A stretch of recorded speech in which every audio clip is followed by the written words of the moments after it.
What up, though? It is your boy Mike D, and this is the new show, Wrestling from the 313 Kickback. Basically, a watch party with me, and my guests, where we just kick back and watch whatever's on wrestling. Tonight, on the first episode, we are watching Night Two of SummerSlam. This episode is brought to you by WSN. Got a lot of big things coming up with WSN. The new website is up, right, Bear? Yes, it is.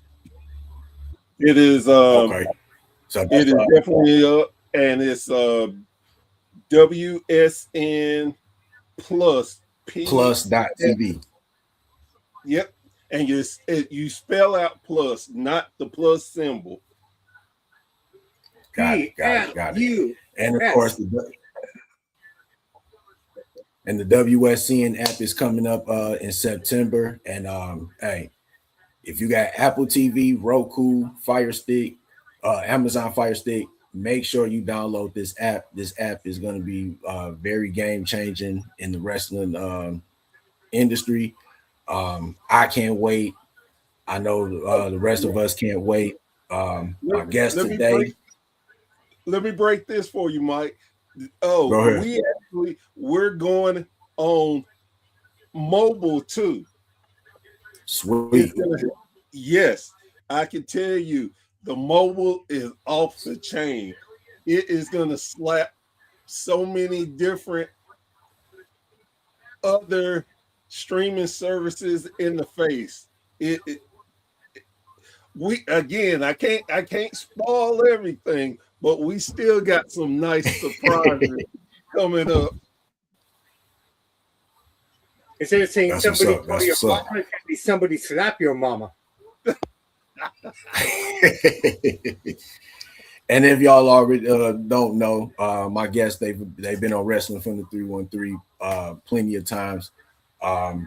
Professor Bear, he's the co-CEO of WSN. He's the host of the Bear Thoughts podcast and the co-host of Professor and the Samp. And my other guest is Brother Samp from the Samp and Chaz podcast and the co-host of Professor and the Samp. And we all are here representing WSN as always. Getting ready for WrestleMania. Why I say WrestleMania? SummerSlam Night 2.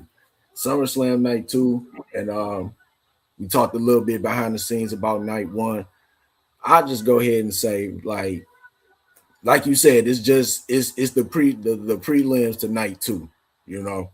And I think some of the outcomes, the 6-man tag with LA Knight, Royce Keys, and Solo Sikoa, I think they needed that win because I've been saying before, I think this is the planting the seeds for the War Game story. So they definitely needed that win because if they didn't win yesterday, it would have been like, okay, what's the point now? That's my opinion. Yeah. No, I agree with you. Sorry, Mike, if I may maybe move yourself over a little bit to my right. There you go. Now we can see your face. Okay. You were kind of hiding behind your name tag there, brother. There you go. There you go. Well done. Look, Night 1 exactly is what you said. It was the prelim. If this was a boxing card, those were the prelims for the most part. Yeah. Everything that happened last night, I don't have a problem with it. It was what it was. It was Night 1 as expected. Tonight's the night. Tonight, all the bigger matches are happening, what have you and whatnot. And we're about to get started here pretty soon. So it should be pretty interesting to see, they're opening up with Sammy versus Finn to start the show. Sweet. So do we start with that and have a Kevin Owens come back? Because he's ready. He's in town. Yeah, I've been hearing that he's close to being ready. Yeah, no, he's cleared. It's just a question of when now. Are we ready for another Sammy and Kevin? Real quick. I don't know how you would do it though. Would they be together or would they be against one another? And the fact of the matter is, Bear, we haven't seen it in a few years, so it might be refreshing. And not having Kevin Owens on TV or around for a year as well will be refreshing. Yeah. Real quick, I want to yesterday for night one, I was downtown Detroit at Buffalo Wild Wings. The Holy podcast. They had a night one watch party down there, and I was a guest down there. So just want to give them a shout out. Appreciate them having me as a guest. Watched SummerSlam. Did a couple of interviews and stuff. So those videos are out now. I'll share them on my page or whatever. But yeah, definitely want to give a shout out to them and just appreciate it. Awesome, man. What kind of wings did you have? You know what? I ain't even eating because I didn't eat. I just had me a beer because I had ate something before I left. So what's up? Cool. I've never been to either place. So right now they're basically I would just recommend both. If you ever come, sorry. Yeah. So what y'all think about that? The match to start off SummerSlam, the Sami Zayn Finn Balor. I'm actually okay with it because I know they can put on a great match. They're two of the underrated workers that can make a match really well. So I'm actually looking forward to them starting it off. Yeah, look, match-wise, in terms of what you're going to get from them, the work rate and everything, it's a great opening. It should get the crowd going. It should get the crowd alive. The one thing Sami Zayn is really good at is getting heat and getting cheers, depending on what role he's in. And, the heat that he's going to get, and it's going to be great. It looks like the stadium is more full tonight. Did you see that? Everyone posting their videos of how empty it looked and this and that? Like, yeah. Like, society. I was watching a podcast on YouTube. And it didn't look, I didn't see not one empty seat when I was watching it yesterday. Maybe I Well, here's the thing about it, though. And this is what people need to really stop and understand. If the show, say it was empty, you know damn well they're not going to show it on TV, for one. So, who cares if it's empty or not? All this division of, oh my God, WWE just so terrible and AEW so terrible. I'm so sick of tribalism. If you don't like it, don't watch it. Don't report on it. Well, look, here's the thing, man. Honestly, we've been saying this. I can speak for myself. I've been saying this on your show, Mike, on our show, Professor, on other shows as well. At the end of the day, 2 years ago, you run back the tapes. You can hear me saying the day will come when we're going to start to see this happening. Okay? We keep blaming the booking. Yes, it plays a role. We keep blaming the writing. Yes, it plays a role. We keep blaming the decision making. Yes, it plays a role. But ultimately, at the end of the day, empty seats come from TKO. Okay? The product was shitty in the past, but they still sold out because it was reasonable. All right? WrestleMania 15, 16 were horrible, but were sold out because tickets were reasonable. If the ticket's reasonable, people are going to show up. Why won't anyone accept what I'm saying?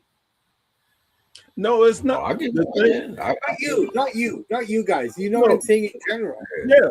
But see, the thing is, they don't care because they're gonna dump the company. That's all TKO is all about, to make their money and get on. That's it. And then another thing what people are doing, they're taking pictures of the stadiums before people really come in, and then they're posting it on. So clickbait. It's all clickbait, right? And that's one of the issues I have personally. I mean, I like clickbait for the titles of our shows, so they listen to what we're saying, opposed to like making false bullshit stuff up. Can we cuss on your show, Mike? Yeah. Yeah. All right. We can't wait. Love to cuss. Justice for Sammy. I want justice for Sammy. You know what, though, man? If you look at the story here, okay, like the little story that we have going into this particular match, I mean, neither guy is wrong in what they're saying, but I have to give the edge to Finn Balor because Finn said this in their last promo together on SmackDown. Both guys are in the ring right now, by the way, everyone. Finn basically said that it took you 10 years to get where you were. But I've been trying to get back to where I was 10 years ago. Right? And now, at the end of it, if you think about it, Finn is probably more deserving. Hey, Aldous is back. How you doing, buddy? Don't make this a triple threat with Gunther. He's going to do this. Okay, so Nick Aldis is out. He's talking some shit right now. You're a little ahead of me. I think somebody knew about to show up. Hold on. That'd be nice. Yeah, met Kevin Owens.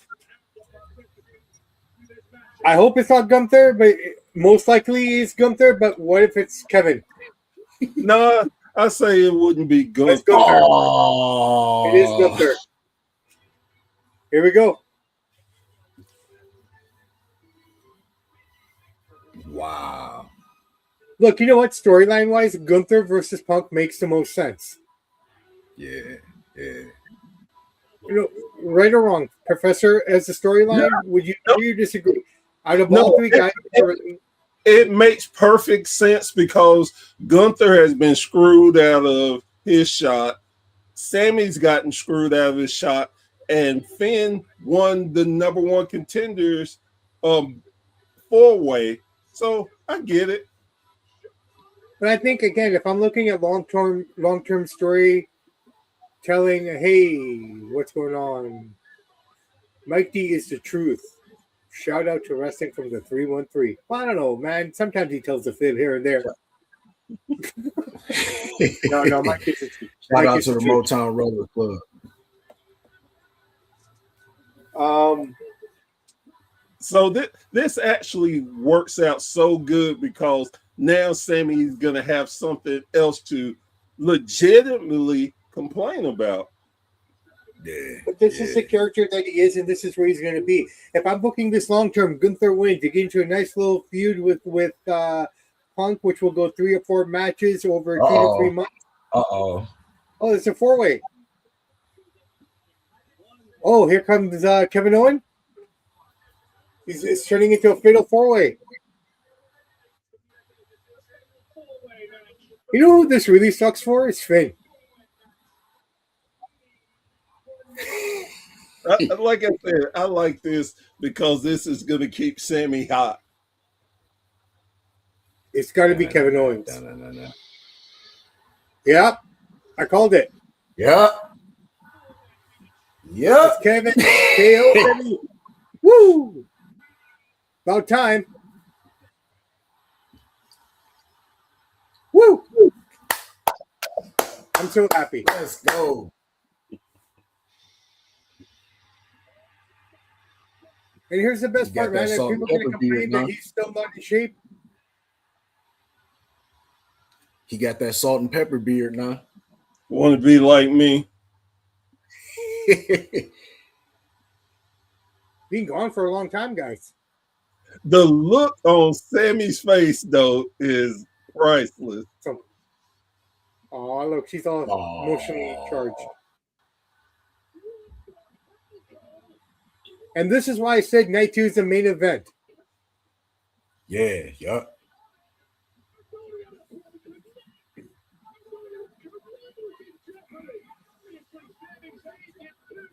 Man, got people in tears. Yeah. Right.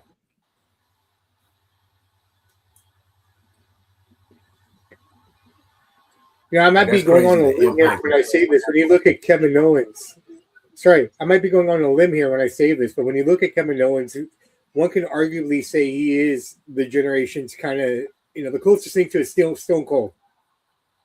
Oh, yeah, I would say he's a mix of Stone Cold, Dusty, because his swag is just off the chain. Well, that's and it. Now, be that big man that can move like he can. yeah. I think Now, Moxley had that a little bit. The first question I have is how many people are going to complain that Kevin Owens isn't in shape online? Kevin never been in shape. No, I know, but this is what they're going to gravitate to, aren't they? It's not the fact that he's back, right? But look at all these weak people crying in the crowd for a garbage man. That's what they're going to say, right? But like you said, it's that common man theme, the Stone Cold, Dusty aspect of Kevin that really gets. I think I said this, and Barry, I think I said this to you guys on Friday night as well. Like, if you look about it, the reason The Rock and Hogan and Stone Cold could coexist is because of the separate groups of people that they were catering to. Oh yeah. Mm-hmm. Sammy's just watching. Hey, I can't blame him. This is great. And this is storytelling at its best, ladies and gentlemen, right now. If you can watch this, if you're watching with us, Sammy's expression, the standoff that we're getting here right now is what I love about wrestling. That storytelling. Kevin looks so fresh, guys. I mean, being out of the ring for a year probably does that for you as well, but yeah. So they embrace in the middle of the ring, and Kevin's going to kick him in the stomach right now. Now, punch. Here we go.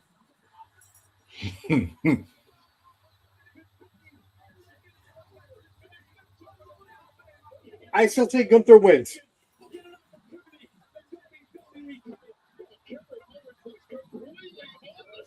If there was anyone who got screwed in this match, it's Finn Balor. Yeah. No, I still will argue that Sammy got the biggest screw job because he's never got his return match for the title. And neither did Finn till last year, after 9 years.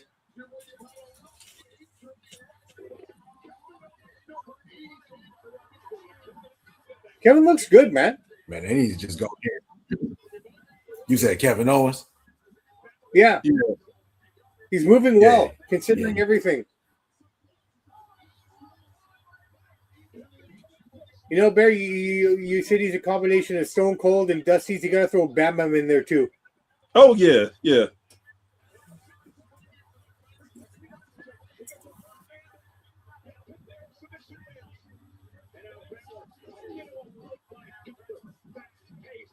And I'm sorry I picked gorgeous Jimmy Garvin over Iceman, man. I apologize still. It still haunts me. That still haunts me.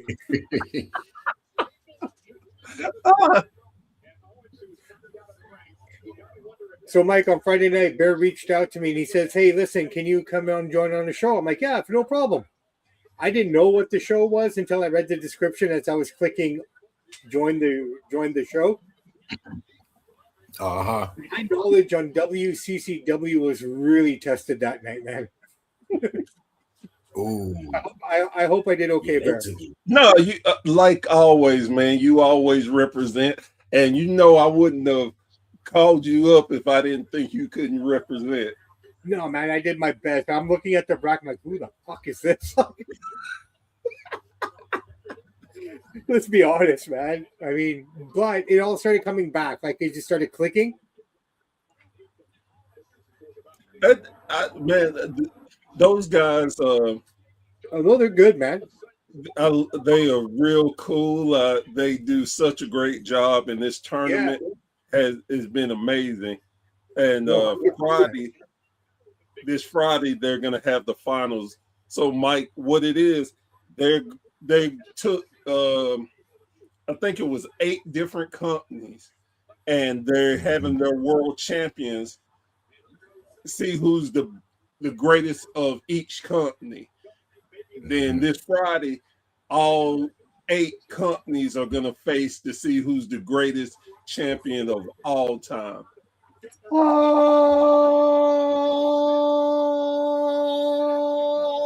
time. What podcast is this? This is Heels Havoc. What? No, Jesus. No, Heels. It's dude. I feel horrible now. I think I heard Heels Havoc and Headlocks or something like that. Yeah. Headlock and Havoc. Yeah. They are good, man. They are very good. Their background makes me look like, seriously, when I saw their background, I'm thinking, man, I can't wait for Halloween. So they're having an episode where everybody is dressing up as a wrestler too. Sweet. You know what we should dress up as? Who's that? Professor and the Samp. The last year I went trick-or-treating, I wore a beret and a trench coat, and I said I was Saddam Hussein. That was 92.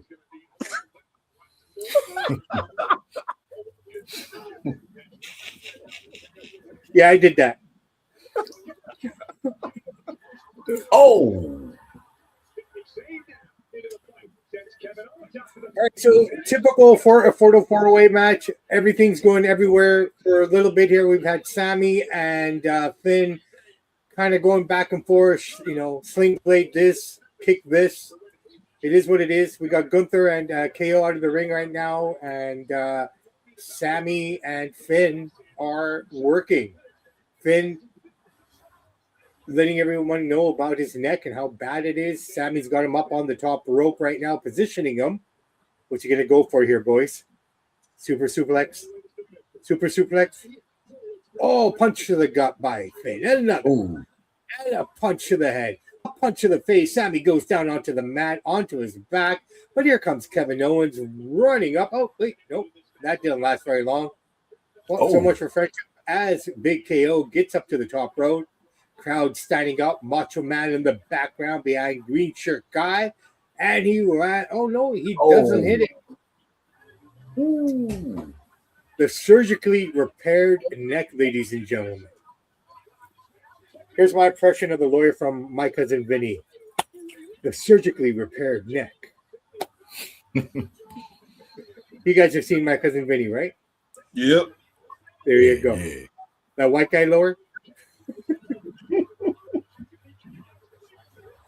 Gunther now has Sammy in the sleeper. Finn going up to the top rope. Are we going to get a sleeper coup de grace?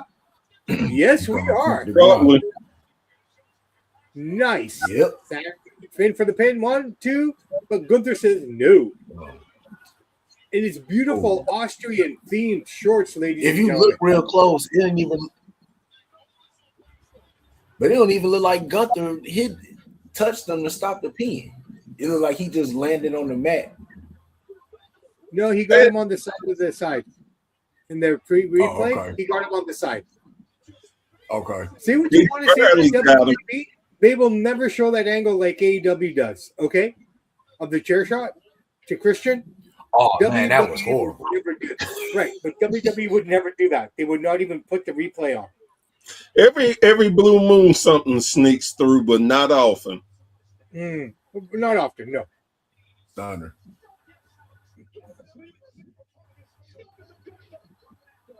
Stunner. Oh, wow. Blue Thunder Bomb by Sammy on Kevin Owens. Kevin kicks out at 2.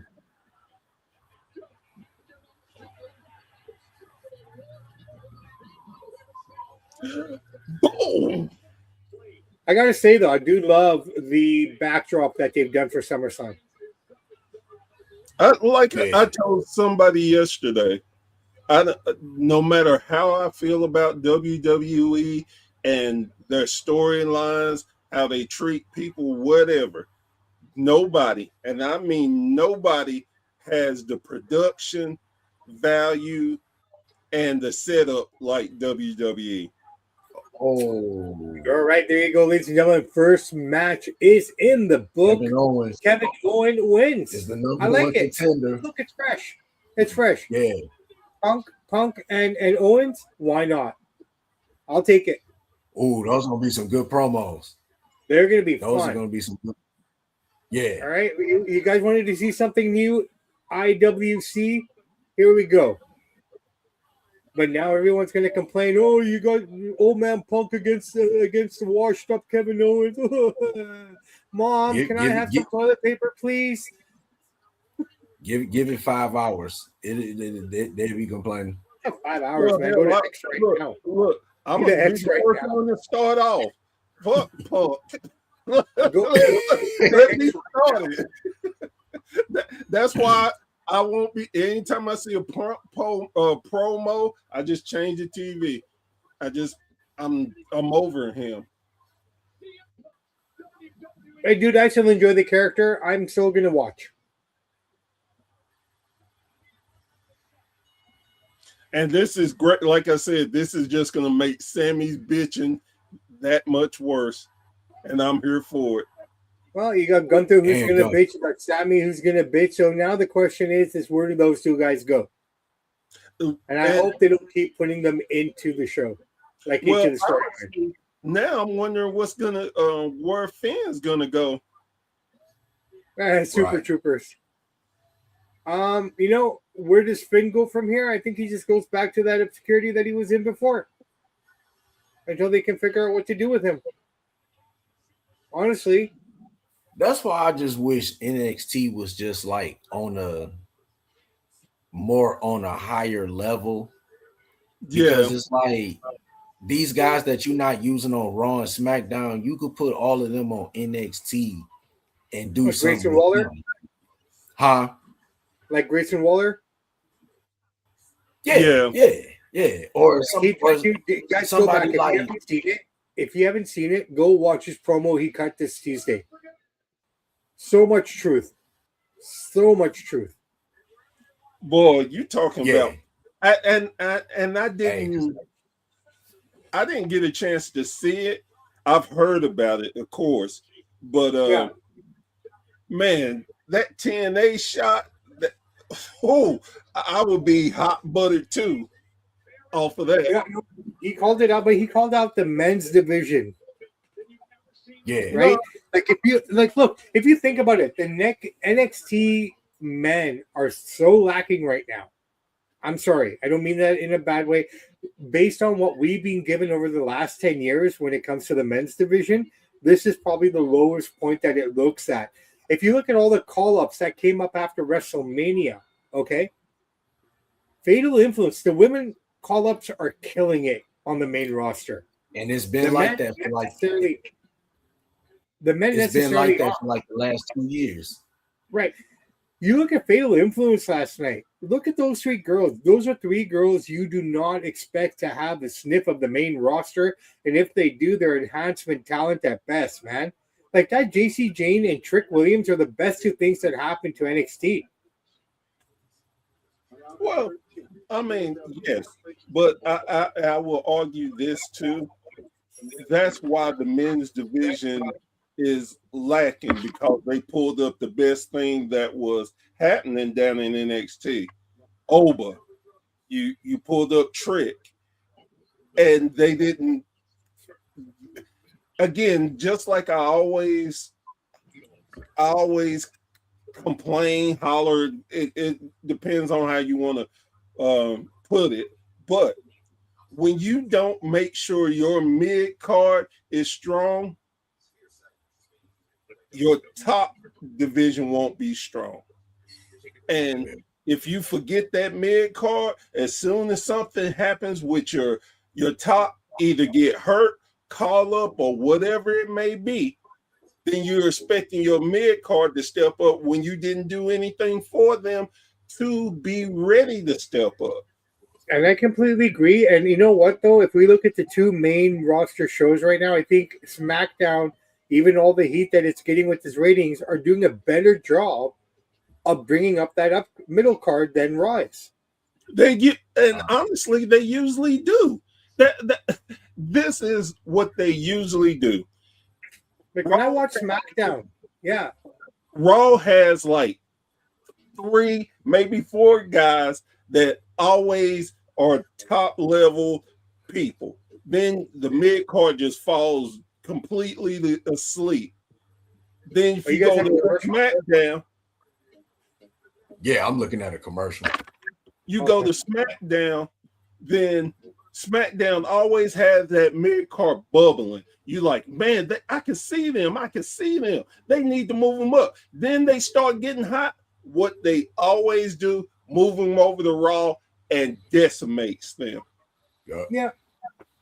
Well, I mean, at least we know the formula for the last 25 years. Oh, yeah. The recipe hasn't changed, man. It's still finger licking good. Yeah. Except for Bear, because he doesn't like chicken. And I've been saying for the longest, I think Evolve should just be the developmental brand, just straight up, and just turn NXT into like a third brand where they do like shows at medium-sized venues or something like that. And yeah, because it's like it's a lot of guys on Raw and SmackDown that's not getting used. And I think that if they did something different with NXT and Evolve, that's what I would use NXT for now. No, fair play. But I mean, if you start doing that, then it loses what it already has, right? You're changing the formula. That's true. That's true. Right. I mean, that's the way I look at it. And, you know, like, I mean, we want to talk about not using talents. We can say that with AEW as well. Like, where the hell is Swerve? Yeah. What happened to FTR? Well, it's like, but hell, where's Britt Baker? They're being mean here. This is the side of Tony Khan that no one sees. Okay, but for me, it's different because yes, all those people were on there, they're gone, but they have talent that is giving us so much right now with AEW. Yes, we miss them, but it's not the show. Like, how many times we watch Raw or SmackDown and hear Randy chants? How many times? And they don't build up these guys and girls where, okay, maybe this one's gone, but they stepped up and stepped into the place. At least in my estimation, I feel like AEW, if somebody leaves, I don't have to sit there and keep wondering, geez, this is boring without them. Well, somebody came in and stepped up, and I'm like, well, damn, I'm caught up with them and not wondering where. Like I said, I love Swerve. Swerve is the man, but he needs a break. Cool. They got people that they have people that will make me interested to continue watching it versus, oh, Jesus, we're watching this for the 1800th time match on SmackDown. Oh, my God, they're doing this again on Raw. Oh, my God. Yeah, no, I agree, Bear, but here's my take on it. Like when you said Swerve needs a break, he just came back, man. But the thing is, yes, no, and you're right. He just came back, but they are not running the Swerve storyline. That all right, ladies and gentlemen, we are back with match number 2. Baron Corbin, the Nomad. Do you like the nickname? He's always going to be Sad Corbin to me. Hey, I liked his NXT run, and yeah, I did too. When he first got to the main roster, I think when he was the US champion. Yeah. When he became King Corbin and then Happy Corbin and you know what? The stuff that he was doing there as Happy Corbin with that dude he had with him, what's his name? Yeah. Who was with him? I can't think of his name, but he used to tell all the little jokes or whatever, the little corny jokes. They were doing great work together. They were actually a highlight of the show. Honestly, because they had some funny little promos and stuff too. I honestly liked him and Braun Breaker tag team. Oh yeah, when they was in NXT. I really wish they would have kept them as a tag team when they brought them up. Yeah. But you know what Baron is? Baron is a modern old school guy, if that makes sense. Yeah. If anything, him coming back, you can appreciate that he could be a more like he's a veteran now. Let's think about it. We literally watch this guy come up from nothing. He's a modern day veteran now. Yeah. Little Yachi. Didn't he used to have like red hair or something? Red dreadlocks? I wouldn't know. You know what? He might have. Right? Like he was on Sesame Street and shit? May have been. He might have, yeah. Okay. But let me say this. As much as I love Trick Williams, it's starting to get stale. And the reason and the reason I say that is because when certain people are starting out and hot, and then the whole world gets into it, it starts turning stale. And that's where I think Trick is. I love him. I love his gimmick, but now everybody's doing it. It's like, it used to be hot. Well, Barry just shows us, like, if you keep eating a cheeseburger from your favorite place, after a while, even though it's still an amazing cheeseburger, every time you go in there, you just don't want it anymore, right? Exactly. And I think that's just being a man in general. You think he might he might hit that Jay Uso bump? Because he was hot for a minute with with the yeeting, and then that big time. I don't think so, because I think Trick Williams is on a different trajectory. Like he's aiming for something else, and I think his character is more rounded. It's just not a word. It's an image. It's an aura. It's him on the mic. He's got that physical. He's got everything Vince wants. And I would say this too: he don't have to worry about stealing his brother gimmick all the time. Let's face it, everything that Jay got over, Jimmy made. Yeah, everything. The yeet, the gunshot, the thing. And last night, Solo made it better. Oh yeah, Solo is probably the best out of the three of them right now. Hey, yeah. Solo's fun shit, man. Yeah. He's gonna be a fun good guy. He's gonna be a fun face. All right, this match is underway. Baron, Trick. But the thing is, I think with Trick Williams too. Yes, I get exactly what you're saying, Bear, about what I'm saying, the hype and everything. But I think if he continues to have good matches, I think that'll definitely keep the momentum going for him. Yeah. Like, he can't have a dope interest, but then you having 2-star matches or 1.5-star matches, like, and they all of them don't even have to be great, but they gotta just be good and just be like, okay, he's next in line. I tell you how, and I love the fact that he understands when something happens out of the blue, he takes it and uses it, like the pimp slap. Yeah. Ricky, look, we ain't seen Ricky Saint since the slap. No, we've not. He slapped him so hard. I think Trick is one of two men I potentially predict to be in one of the main events for WrestleMania this year. Him and a guy who's not even on the card, Braun Breaker.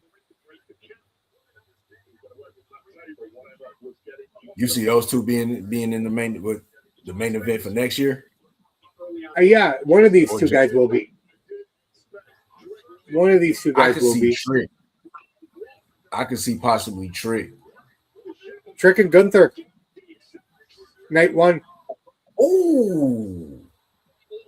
Yeah, you got him nice there on the floor.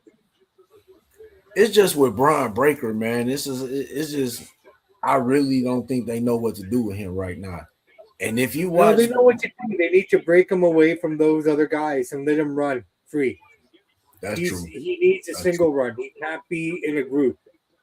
Well, and that plays in part with injuries. A lot of this were injuries that slow this momentum, and Triple H got worried that people would blame him for shoving him down their throats. And like I told you before, man, this is not the Triple H era. This is not the TKO era. This is the damned if you do, damned if you don't era, man. The Catch-22 era.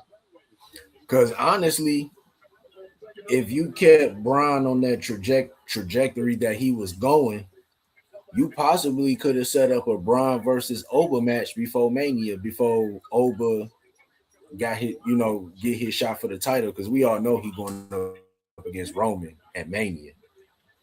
We're gonna so get you could have had some that Royal. Dude, honestly, I guarantee it. For the next 10 years, that will be the main event for Mania for about 3 or 4 of them. They may not. Yeah. I honestly, I could see them not pulling the trigger with Oba at this year's WrestleMania, because a lot of times they'll take a guy who's hot and they don't want to give him that initial push right off the gate. Like this could be Roman's last big WrestleMania, so they may let him fight someone else, then let it be Oba and him, to let him be the next, like Brock did, the next level. And then Roman and Breaker then. Yeah. Like, look, if you think about it, guys, honestly, Trick Williams, who's in the ring right now getting his ass kicked by Baron Corbin, just so everybody knows what's going on. Trick is one of the few guys that's being brought up the right way, literally. And I look at it from a boxing standpoint, if I can throw that in there. Top Rank, the promotion Top Rank, has probably got the best prospects in boxing because of how they groom them and how they bring them up and the matches that they set them up with.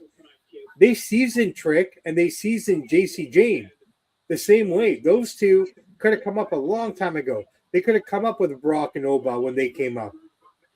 But they kept them down there to season them, and now we're seeing the result of it. Like, Trick is complete. But see, it's at the cost of another, because now if you sit there and think about it, since he's came up, who's been getting effed over since Trick has come up? Yeah. Who's being effed over? Yeah. What are we basing it on? Who am I looking at as potentially fucked people? To me, him, Carmelo Hayes, he was on such a trajectory, and they saw the popularity of Trick that they just pushed him up out the way. Perhaps, yes, to a certain extent, I agree with you, Bear, but I also think who's doing more and selling themselves to the crowd. Right? You got to go with the harder hand in that sense. Nothing against Carmelo. But I feel like they can always go back to Trick Williams and Carmelo and tell that story again. You know what I'm saying? Still there. There's so many stories there. I get that, but here's the thing. Carmelo was, I hate to say it like this, but he was dead in the water. And he finally started getting hot with the U.S. title and started making the U.S. title feel like something again. And then what they do, they threw Sammy in to take the title off of him. Now, okay, which is fine. Again, I'm cool with that. But then to have him in the mix, but always get screwed over by somebody. Trick took it. Okay, him and Trick was gonna go at it. Now Corbin's back. They have moved him again. Every time you keep getting pushed for someone else, that's gonna hurt your stock. Yeah. Did Melo and Trick already wrestle for the U.S. title? No, they wrestled for a number one contendership, and then Corbin came and beat both of them up. Okay. What's the common thread in all of this is Sami Zayn screwing everyone over? Right. Maybe we're looking at the wrong people here and complaining about the wrong people. Hey, again, I'm with that justice for Sammy because my man still getting screwed over. He got Still screwed getting over for the screwed US over. title. He got Hey, screwed over for the WWE title. Look, I might have to start rocking my bootleg Justice for Sammy shirt. Honestly, man, I mean, if you want to think about a tag team of the future, we could call Sammy and Drew together and call them the Screwed Brothers or something. Man, I'm telling you. The Brother Screwed. I think when Drew come back, I think Drew is coming back to Raw. He should. I think that's where his home would be. I think he's gonna get involved in that bloodline story because you got to think about this. He still got unfinished business with Jacob Fatu. Jacob Fatu beat him at WrestleMania. That was his last match. So I think somehow Drew, when Drew comes back, he's gonna slowly be in this little crew with Solo and LA Knight, and this is all setting up war games. Baron Corbin is trying to beat up Yachi. And Yachi's through the table. It would give a fresh look at Roman and Drew. Yeah. Baron Corbin just slammed Trick Williams with the title. 1, 2, new Intercontinental Championship. There you go. You know what? I ain't even mad at it either. I'm not even mad. But here's the funny thing. While we were talking the whole time, here's the thing. It was Trick and Yachi doing the heel shit. Yachi hit him with the kendo stick. Yes, Baron beat him and hit him in the face with the title. Interesting. But this is exactly what you called, though. You said he was gonna get in the mix for the world title. Here we go, man. I'm saying this is where we get going. They don't call me the Samp for nothing.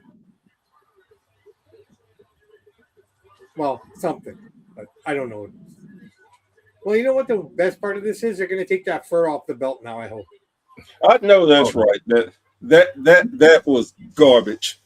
You know that they was actually selling a replica of that belt on Fanatics, and I think that belt is like $700. I was like, man, please.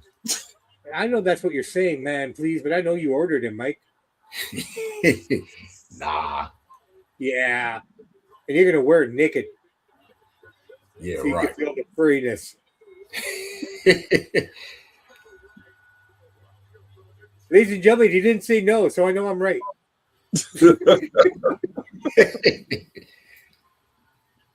Well, we wanted surprises night 2 so far. It's giving us everything we wanted. Got two surprises so far. One anyway. I didn't see Kevin coming back. This was kind of a no-brainer. Saying it, Kevin's coming back. This is good. Now, but you know, like you guys were saying, okay, Trick is getting stale, this or that. Now let's see what Trick can do without the belt. Where does he go from here? How does he work the character? Yeah. All right, dudes, I will be back in 1 second. All right. Please remember, I'm still at work.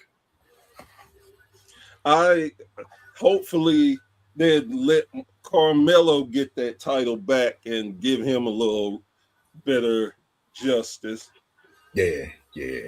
And speaking of justice, we talking about the people being brought up and they're doing good things with. How in the hell do you have Jordan Grace sitting on the sidelines? Yeah. I've been seeing that on the internet the last couple of days. Yeah, and it's like you got a mid-card title, you're not putting her in that picture, and it's just like,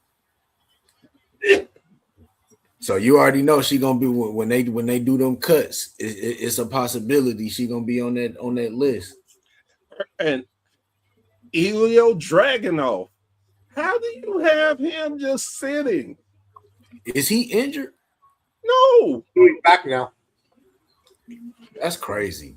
That's yeah. But see, this is the thing, though, and this is why I tell people all the time. They talk about AEW, and oh my God, you having this man? There's no reason he should be.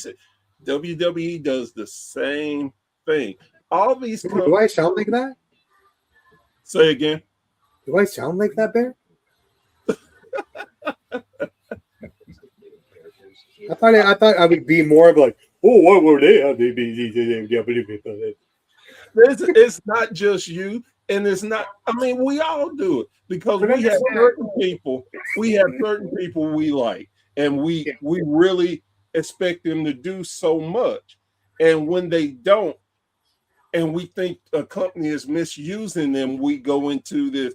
Oh my God, they got too many people, or man, how can you leave this person sitting on the sideline? But I did that last night when Io lost. But that's the thing. There's only so much TV time for anyone. Yeah. So some of our favorites are just not gonna get it. So when they get released, or as for their releases, man, they're hoping they could go somewhere else and just blow up.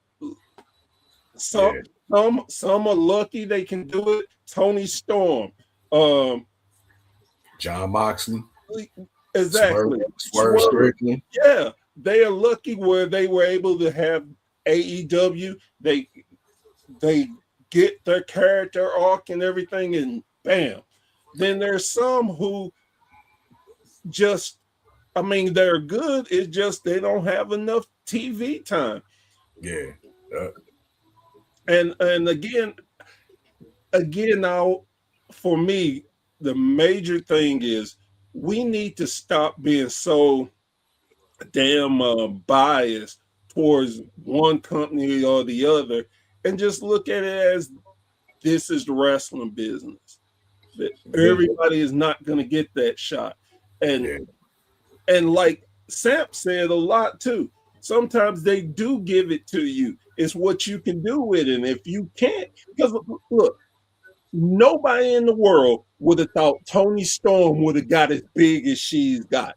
Nobody. Yeah. Especially with the whole timeless Marilyn Monroe type character. Yeah. Exactly. Nobody would have thought that. So again, sometimes it's lucky breaks. Sometimes it's being a part of the machine. Sometimes it's the fans that will swoop under you and get you rised up. Look at Daniel Bryan, how the fans got behind him, because WWE definitely didn't want any effing thing to do with Daniel.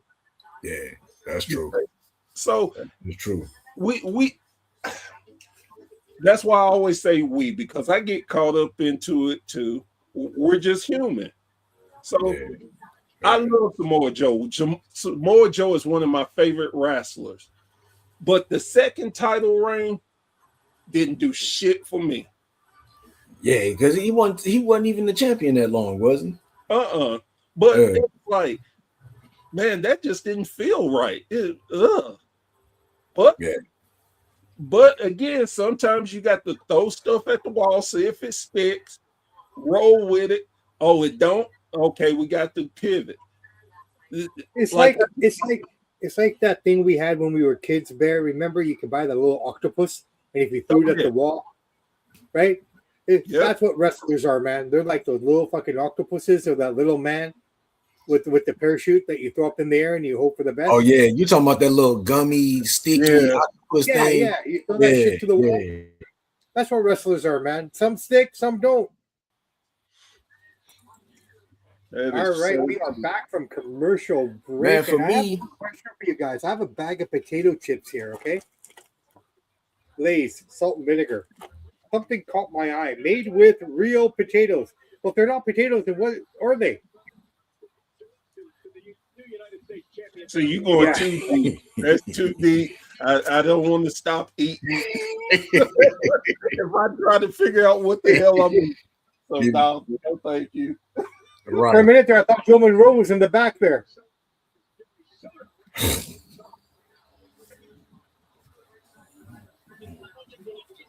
Oh shit! Hey, you silly. I made You Mike silly. D. Paul. Wait, Bear, well, you'll see him. He's right behind Cole and in a blue Yeah. shirt.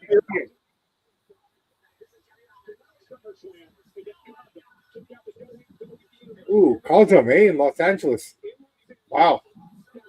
Ooh. They about to bring one of them here in Detroit. Oh, wow. It must be nice to live in America.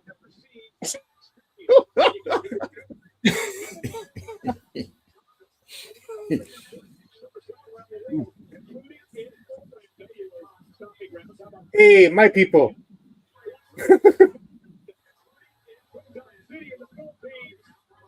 Oh.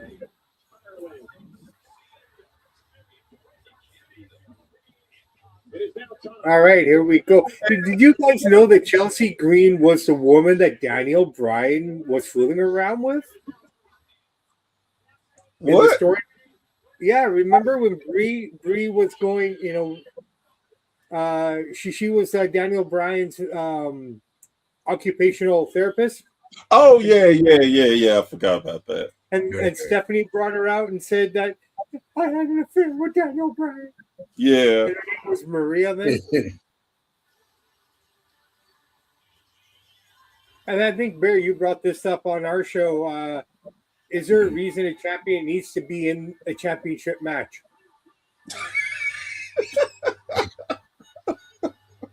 You want to talk about a young lady who's fallen far? Is this one here?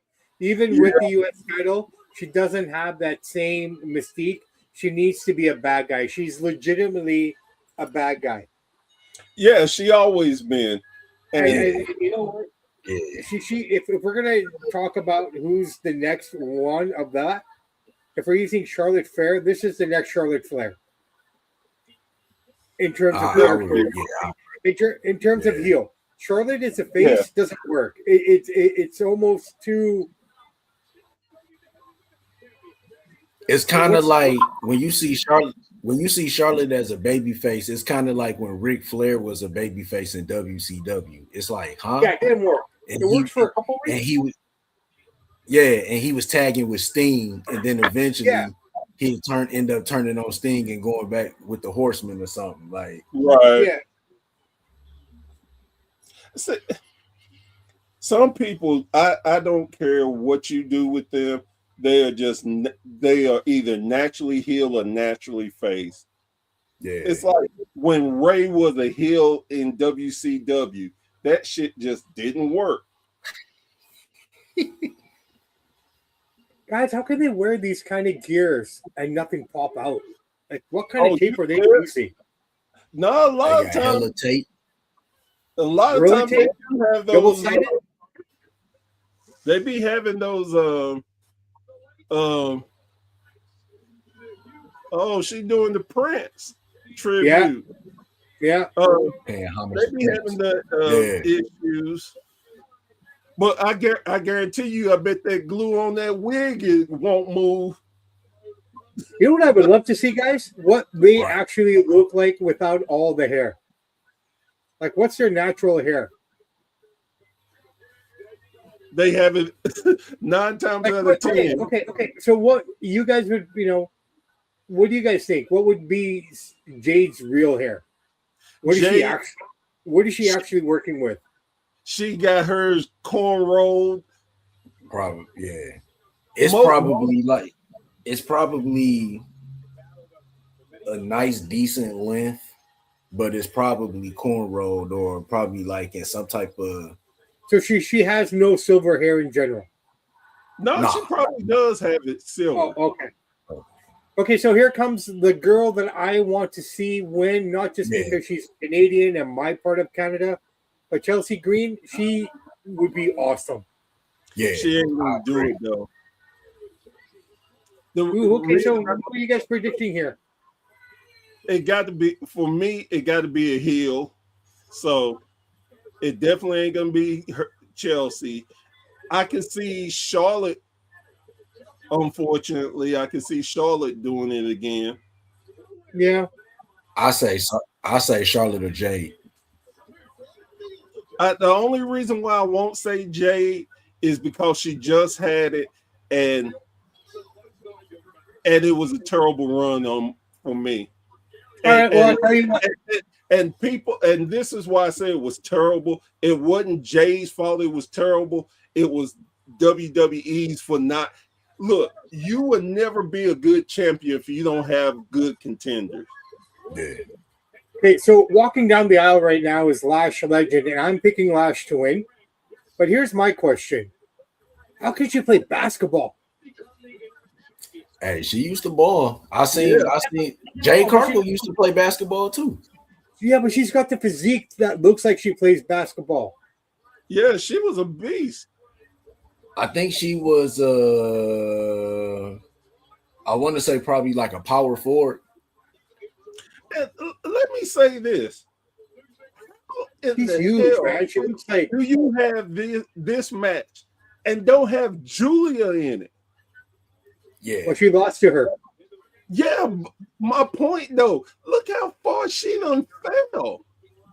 Hey, I hear you, brother, man. But I mean, like I said, you never know what they have planned for everything, right? I mean, Stephanie McMahon been out for a while too. Yeah, but until they do right? something, I mean, if you really wanted to, Kiana James should have been in this match instead of Charlotte Flair. Julia should have been in this match instead of Jade, in my opinion, in terms of opportunities and how much they've been involved in those storylines. Quite honestly, man, with the one reason I'll say Jade has gotten to the level that she has, and I'm not saying it because she hasn't worked hard, she's worked her ass off, people. But not having Bianca or Naomi around has really opened the door for her to get where she's gotten to. Oh, yeah. Right? And shit, for all we know, another surprise could happen tonight. We could get Miss Hazard signed comeback. Man, I definitely want Naomi to come back. And I do not want her as they better bring her back as a damn heel. Well, yeah, shit. She got to be proceed with caution, Naomi, if she come back. Yeah, yes. Which is why the Neo should have won last night. Well, and maybe she'll come back and take out whoever wins this. No. I think she's gonna be on Raw. But she has to be. That's where her title is, right? Yeah. Well, you know, they quick to change a history. So no, I get it. But that's the title she never lost. She relinquished. And you got to remember too, her husband over there too. Well, at this point, he's everywhere. I think we're really getting back to that, Raw and SmackDown that I enjoyed growing up, where everything was kind of mixed. Yeah, without saying it. Yeah. Yeah, exactly.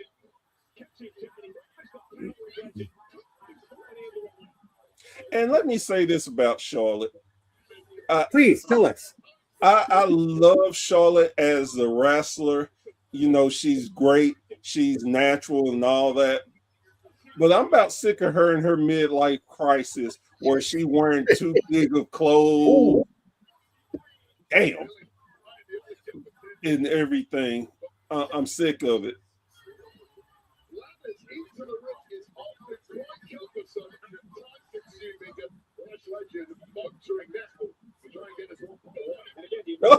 Oh, damn, get slammed and then the letter still hit you.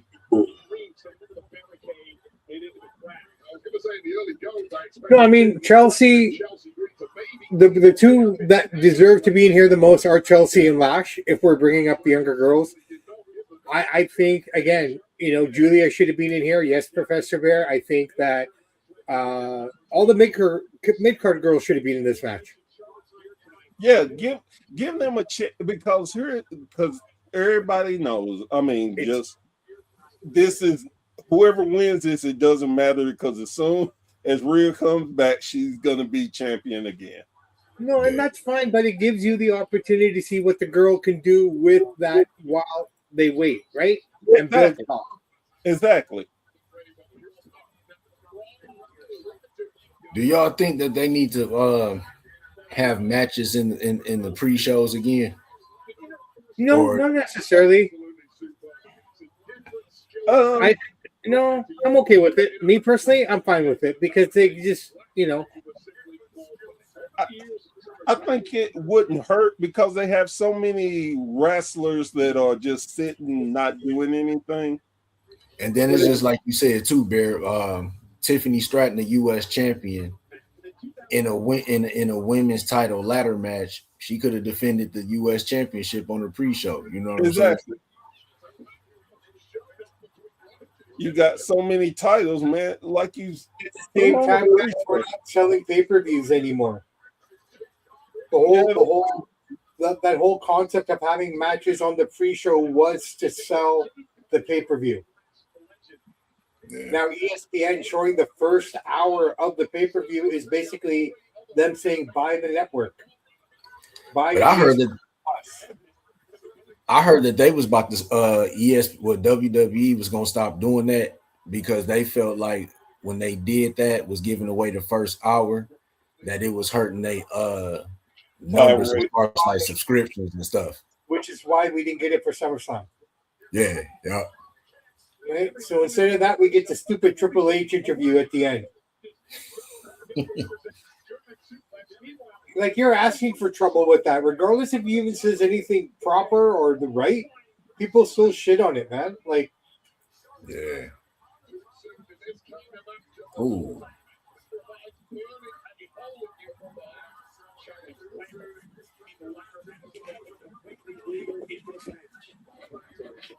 You guys got any snacks and shit? Next commercial break, I'm gonna go see what my wife cooked. My guy, I gotta go cook dinner here while we're watching, so I will be in and out. Sweet. In the next half hour or so. Sorry, I apologize, Mike. Oh, it's all good. It's all good. And so, again, I'm a big Charlotte Flair fan. I really am. But I just hate when they make her a face. It never really works. Yeah. And the only reason why she's over in this time is because of Alexa Bliss. Yeah. I get that. And I feel like with Alexa, it might be time for her to be a heel again. Yeah, somebody turn. Yeah. But you know what? I don't mind Charlotte as a face on this particular run. It's actually working. You know, because she's a sarcastic face. And you know, yeah. you kind of have to get used to that kind of character to appreciate it. I think she's done a good job with it, considering, right? Like, you know, her natural clothes are heel clothes. You know, she wants to slip into something comfortable, then you slip into being a heel. So I think she's done a pretty good job here with it, to be honest. Ooh. No, and if we're talking about ring gear, isn't Charlotte channeling her inner Ultimate Warrior or tribute? No, she's tributing. Oh my God, I'm old, so I got to wear what the cool kids do. I ain't like that last force did something to her for real. Yeah, because what was that? Was it Saturday night's main event when she interfered? It was one of them shows, and I think one of the outfits she had on, it was like super big. It was like something Seth Rollins would wear. Yeah. Oh, that was on SmackDown the other night where she wore that real big shoulders. Yeah, she does that a lot. And but those are girls' clothes, right? So now we know Seth is going into his wife's closet. Well, it's not just girls' clothes. It's what's hot. And like I said, Charlotte is, I will say, I give her credit for being able to be vulnerable and putting it out there that she's very, you know, real caught up in her looks and stuff. I give her credit for that, but crap, I totally forgot about Human Money's on a pole match. Shit. Oh, you know they selling that crap too now. I know, you know, and it just shows how silly people are that they're buying money with money that has no value. Right. So don't get mad at me if I buy a fucking donut.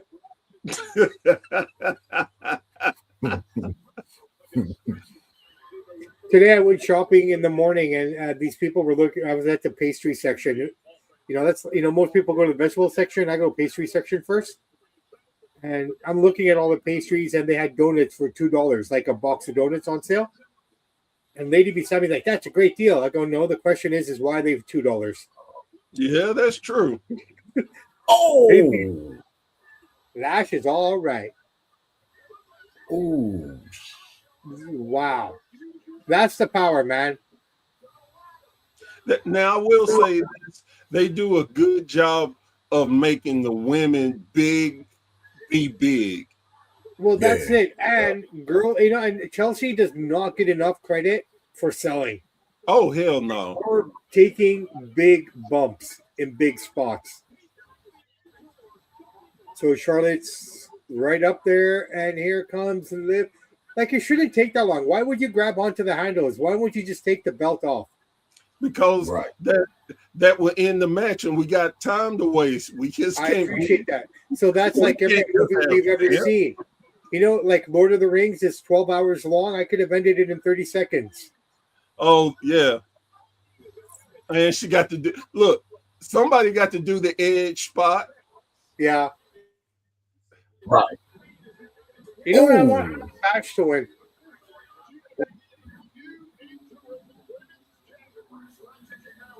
Because that would be interesting if Lash won. Well, you know who'd be jealous? Nia Jax. But that'd be good, though. No, that'd be fun. Yeah. What I would love to see is Lash and Trick. Well, since Trick lost his title, that would have been cool to see both of them come out.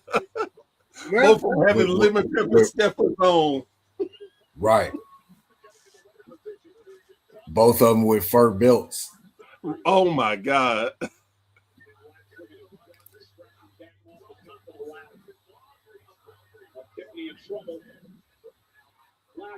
Lash. I mean, it was a nice move, but it didn't look that great. So basically, Lash was going to power bomb Tiffany into a ladder up against the rope. But Lash kind of hurricaned herself out of it, and Lash hit the ladder, but it wasn't great. And now Tiffany's climbing the ladder, and it looks like, oh, no, it's too far. Oh, she Chelsea, you're ladder away. That's what I was going to say again. I get it.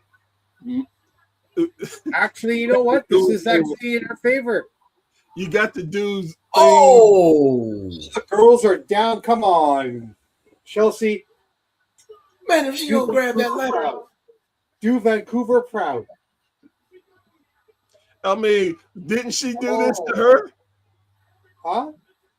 You remember Money in the Bank where she got pushed off? Oh no. That was her doing it to man, drummer. I knew it was from the baddies. Oh, Jade and the Revolution. Right. Man, that's another person that's gotten effed over, in my opinion. Mia? You talking about Mia Yim? Yeah. Yeah, but dude, how long has she been around? Like, she was with AJ. It's not like she hasn't been around with some, amazing talent to get her over. Like, it has to kind of come from you as well. And I don't like the ending of this, man. I'm getting tired of them, which means they're doing a great job. Come on, Charlotte. Jay Cargo in the Revolution. There you go, man. Don't play them in basketball. Don't play them in basketball. Hey, I will say this. Their gear is always on point. It is. Yeah. But Mia Yim looks more like gear Prince. person. I hate Mia looks more like Prince. Yeah, she does. Yeah. That's Michael. Oh, here comes Flash. What? And Tiffany. Look, It's ironic they're on the ladders that are farthest away. No one's on the middle. There goes Jade now. what I was gonna say is, where is Nia? You supposed to come out for your girl. And she's probably bitter because her girl, she's not in there. Okay, there's got to be something to Chelsea still hanging there like that.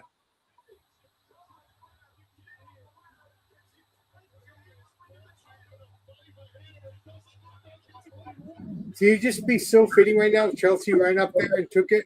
She is. I think that's what she about to do. Yeah. Like while they're all fighting and everything and no one's paying attention? Okay, Chelsea, show us your core. There she is. Oh, yeah. Look, how ironic would this be? Her man wins the title at a pay-per-view. Chelsea does it. Yes, finally. Screw you, Michael Hayes. Yes!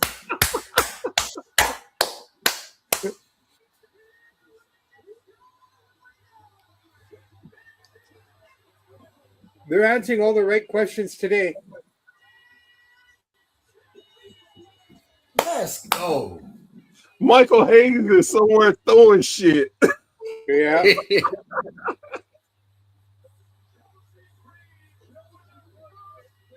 Here's another example of a woman doing more in the industry than her man does.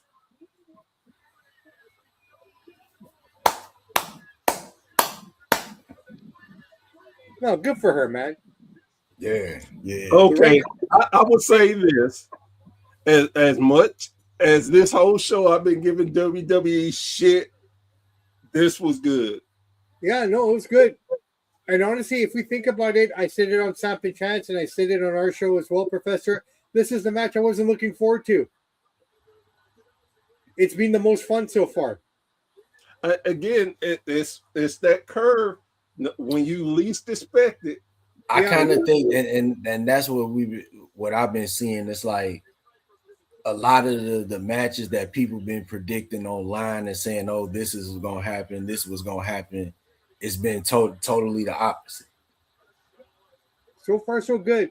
You know, and that's good too, because again, like I say, tell anybody, for especially people like us, when you fool us or make us disbelieve what we're talking about, it's fun for us. So it's great. And it's good because now you're giving Chelsea a chance to run with the ball for at least a little while. Yeah. Until she loses it Friday, like a man. Hey, Sam, go back to something you were talking about earlier with Trick Williams and how like NXT kind of like held him back for a while to kind of like, season him and getting ready. I could kind of see them doing that with Jada Parker too. And that's what's actually happening, in my opinion. That's why she hasn't come up to the main roster, because they're bringing her up as a real prospect, right? Look, man, when you look at JC Jane, forget Trick, because Trick, you could have seen it. You saw the potential. But you look at JC Jane, I always looked at her as the part of that faction that had no business being there. She, I labeled her Marty Jannetty before she even got started. When she was with the girl with the orange hair and Mandy Rose. Yeah. Oh yeah, Toxic Attraction. Yeah. Yep. Gigi Lowland or whatever it was name. Yeah. Okay, after Mandy left, I thought, okay, it's not going to be Mandy, it's going to be Gigi. Because I just looked at JC Jane and I thought, I don't see it. I just don't see it. But everything that she's done, I mean, I felt proud watching her walk down the aisle last night. Like, I'm like, okay, respect to you, man. And the other two, like, respect to them. Like, they've done good work. And I think it's too, like, if you watch NXT from the beginning when it started, and seeing all of these wrestlers now that's in WWE, most of them came from NXT. So just to see them. But that's the thing, and I argue this, right? Think about it. I got to go here in a second, but think about this, okay? If you look at the entire roster, it's all made up of NXT people that were created by Triple H and Shawn. Yeah. So everyone's saying that they haven't created anybody new. Well, what the fuck are we watching? I'll be back in 2 minutes. All right. Well, and I agree with that. And it's, for me, some people take more time because I use Trick as the example. Everybody wanted him to come up after he lost the NXT title, and they smartly moved him to TNA. And I think that's what helped. Yo, God, yes. I think that was the beginning of him like, I can do this. I can do this. I can have these rock type quotes and be quick witted and just play into it. Yeah.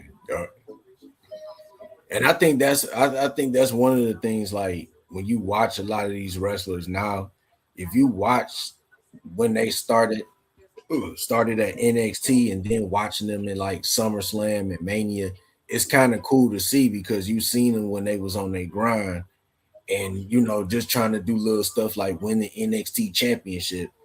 Now you seeing them on SummerSlam and they starting off the show or main eventing at this point. So it's cool. And that's what I like about our network. You're gonna get to see so many guys and girls develop. We are getting to see them in real time develop their gimmick, their swag, everything. Then they get a chance to move up to the bigger shows, and you get so invested in that. Like, man, I remember when he came along, and I've been riding with him and knew about this. And it makes it so much better when they get to their peak. You can truly say, man, I was with them from the beginning. Yeah. And there's gonna be a lot of promotions on the app too, right? Oh man. We I can safely say right now we're above I'm probably going to get in trouble for saying this, but we're above the 30 mark with promotions. Wow, that's what's up. And this world, we got stuff. Yeah, because I know. Yeah, because I had watched a promotion with Paige's mom on there. Yeah, and that one was in I think it was in Germany. Yep. Yeah, so yeah, it's gonna be a lot of wrestling on it. It's gonna be a lot of stuff for everybody, like because everybody don't watch WWE or AEW or TNA. Some people just like the indies, you know what I'm saying? So yeah, and for me, the biggest thing is, man, not all these independents can have the budget of WWE and AEW, and we're not trying to, man, rip anybody off. They have great wrestling. Just because maybe they don't have the lighting, or maybe their fan base is you looking at a show and it's only 50 people there. It doesn't take away from the action, from the athletes. There is so much more that you can see. Plus, man, we all have promotions around us that we enjoy. If you go to an independent show, I guarantee you somewhere around you have a promotion you like, oh, I always go to this one because whatever. Man, it's going to be nice for that promotion to get to show their work off in a national setting. They get people to see them, and you just never know who can get discovered. Or, man, if we help, let's just say we help a wrestler get discovered by WWE or AEW, and they may have took them years longer. Man, I'm happy about that. That's great. Yeah, definitely.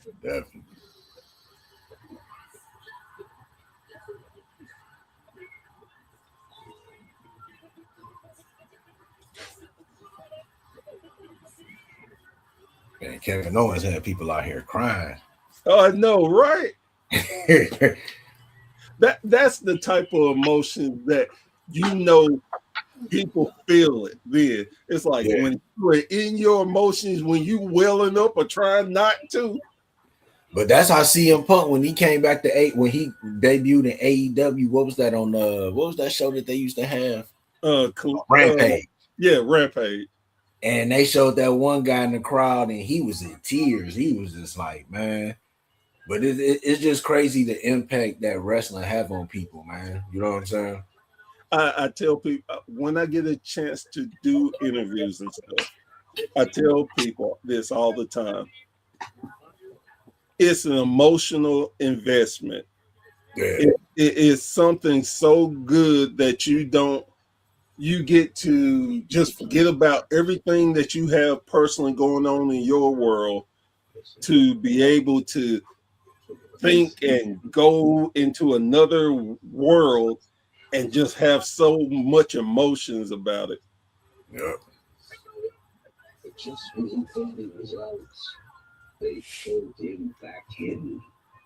I see something silly happening in this match. This human money's on a pole match. Oh yeah. Somebody from Minnesota some Minnesota celebrity or something is gonna come out. So what do you feel? What do you feel about them dropping ticket prices to $25? I was surprised, and that just showed me that ticket sales weren't doing that good, or they had to do something to try to fill up the stadium. But if you had a chance, I mean, it's cool, you know what I'm saying? They did something to give people the opportunity to go, even though it's the nosebleeds. But yeah, I don't know. They got to fix that going into 2027. Like you can't keep them prices high like that. Yeah, I agree with you. That I mean, it with everything going on. And again, I get that you can't do $25 for everything, but you can make it reasonable where people are not going damn near giving up their having to pay their mortgage to go to a show. And I think that's just the problem with just the economy, period. It's just like instead of trying to make everything super expensive, why don't you just make stuff reasonable? You know, to the point where okay, you still can make money.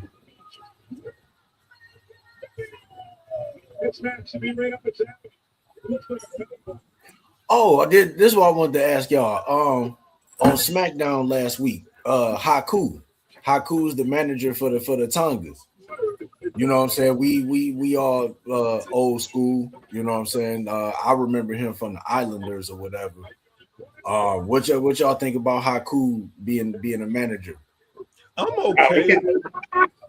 Yeah, I think that's good because it gives them credibility right off the rip. And when they take the tag titles, which they should, maybe they might pay attention to the tag titles.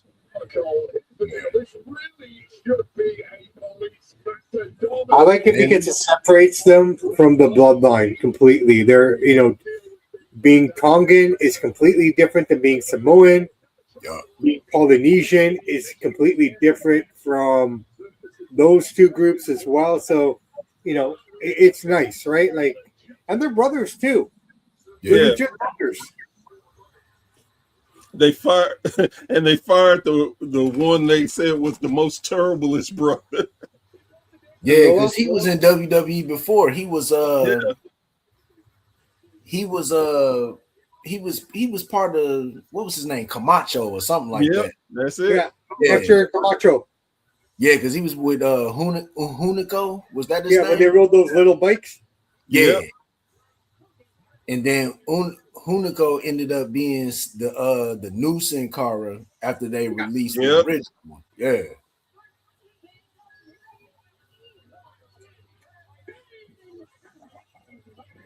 I know AEW got to be looking at Danhausen like, man, why didn't we think of this? But if you really think about it, nobody, and I mean nobody, would have ever thought Danhausen would have got over like he is. Nobody. Yeah. The only one that I say who would have thought this is Punk. Anybody besides Punk, I call them liars. Well, here's the thing. WWE is sports entertainment, right? Mm-hmm. AEW is professional wrestling. Yeah, that's true. You just hit it right on the head. I tried. That's basically all he did. And then when he was in AEW, he didn't wrestle much. He wrestled maybe like a couple matches while he was there. Yeah, he's done more here in the little time that he's been here than he's done in an entire career there. Yeah. And funny, and this is not funny, but he was here in Knoxville when he broke his leg wrestling. No. And he recorded it. That's the thing about it. While he was in the emergency room, he was recording it in character. And that's what makes him good. Yeah. And he's a Detroit native, so well, there you go. Have you guys seen his Chris Van Fleet interview that he did? I hadn't watched the whole thing. No, I ain't seen the whole thing. It's a year old now, but I mean, he had no makeup on. He was out of character. Oh, rare. That's very rare. I think he did another one. I can't remember what interview it was, but it was the only time he's done without makeup. Yeah. And him and his hot wife. Have you seen his wife? Oh, yeah. She was one of the dancers in his debut. Yeah. She choreographed that whole thing.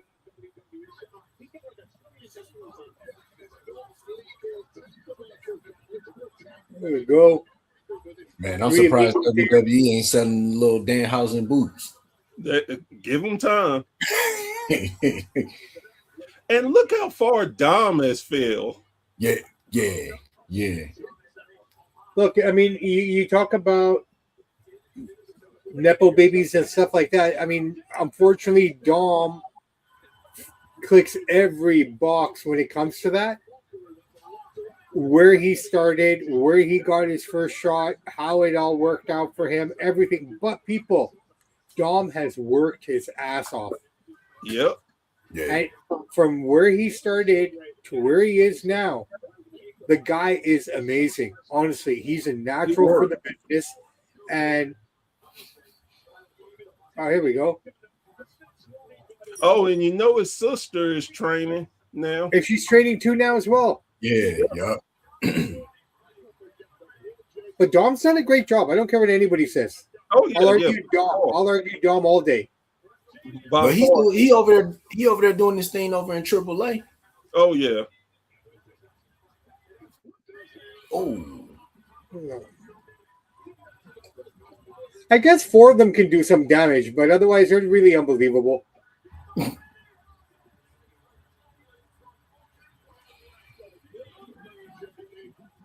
God, the Judgment Day just need a bullet put in there. I don't know, dude, man. They keep hanging on. I mean, really, I think the Judgment Day is a women's group with these two guys as their little, towel boys. Damn. Oh, why? Man, why did he choke JD, boy, somebody didn't tell JD. Like, yo, dog, don't be doing them like that. No, I appreciate that, but again, whatever JD's doing right now proves to me that he's doing what the company's asked him to do. Jesus. Those little houses are really doing a number on JD. So, you know, the one that's in the ring with JD was El Toro. Is he without the horns? Yeah, that's him. Yeah, I guess so, right? Just his movements and everything.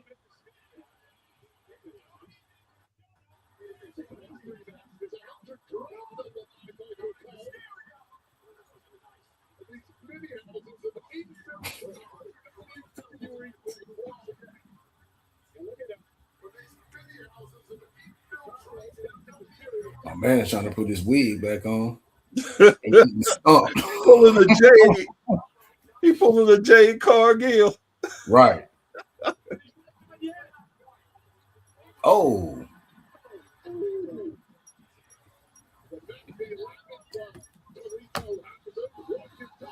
Oh.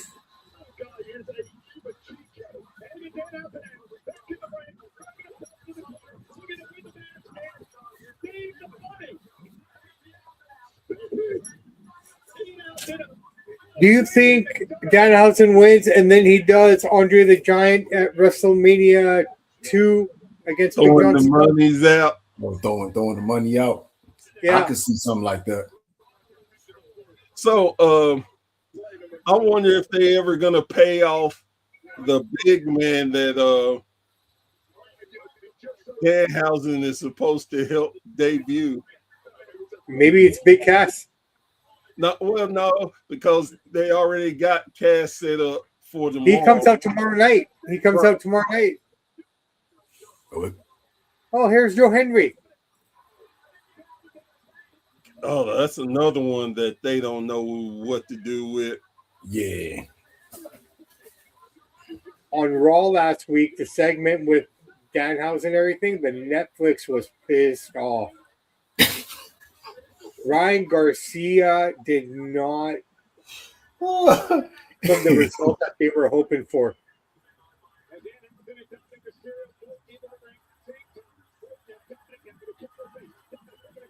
Hey, because that whole arena was so dead. Yeah, when they was doing that, man, that arena was dead.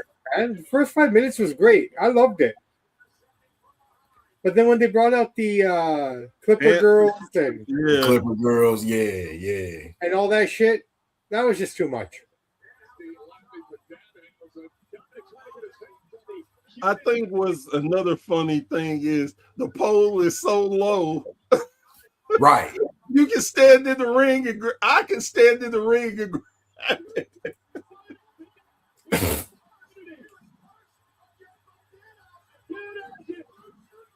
There you go. He won the monies in the pole match.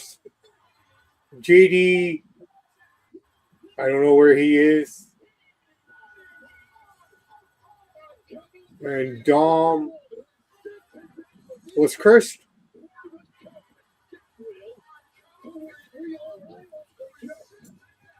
I'll be right back, lads. All right. Yeah.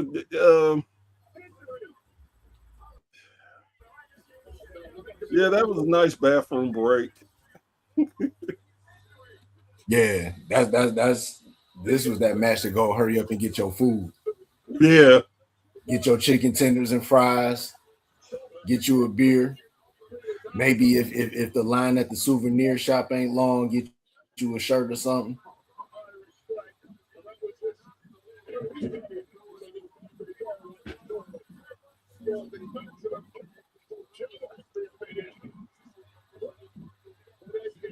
Man, he slammed that little dude. Man, he slammed him so hard, man. It's like, oh. He's like, man, they got to give me some battle pay for that. Hey, he must have drunk the last Red Bull and catering or something, like, because he slammed him too hard.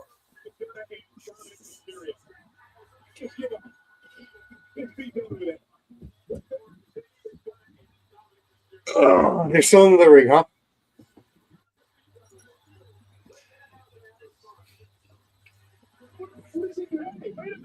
Now we need a Shane appearance. I hadn't seen one of them in God knows how long.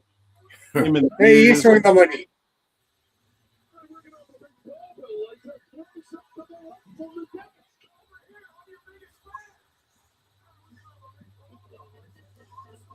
They about to have them people in the crowd fighting. Hey, there's Nick Khan. You notice how they gave Nick Khan's money, kids' money nicely?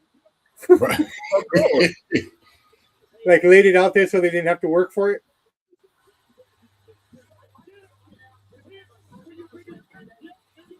And look how he looking. He didn't just give it to he like I put it down nicely. No, I dare not reach up to it. You better have it there. Count my shit out. Let everybody see it. I don't think it's real monies though. There's some dollar bills in there. Who's this for? Have you seen these vignettes? Oh yeah. Oh, Texas. Oh, this is for Summer Survivor Series. Oh, yeah. But Big Cass makes his debut or re-debut tomorrow night, guys. Yeah, it's gonna be interesting to see, like, if he's debuting by himself or if it's gonna be something where it's kind of like a swerve and it's him and Enzo.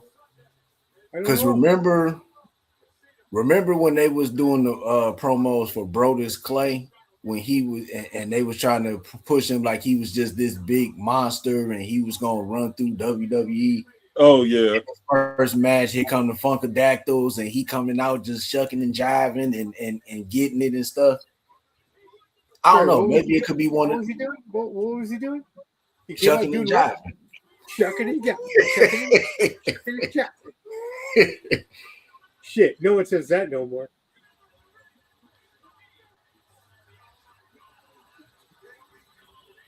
I hopefully Enzo steps on the scene with him too. Any of you guys got Sirius XM? Nah, the wife does. Have you checked out the WWE radio yet? No, I don't want to be bored. I'm curious to see how they would announce it to over the radio, because it's Vic Joseph and Booker T doing the play-by-play for the radio. Oh, shucky ducky quack quack now.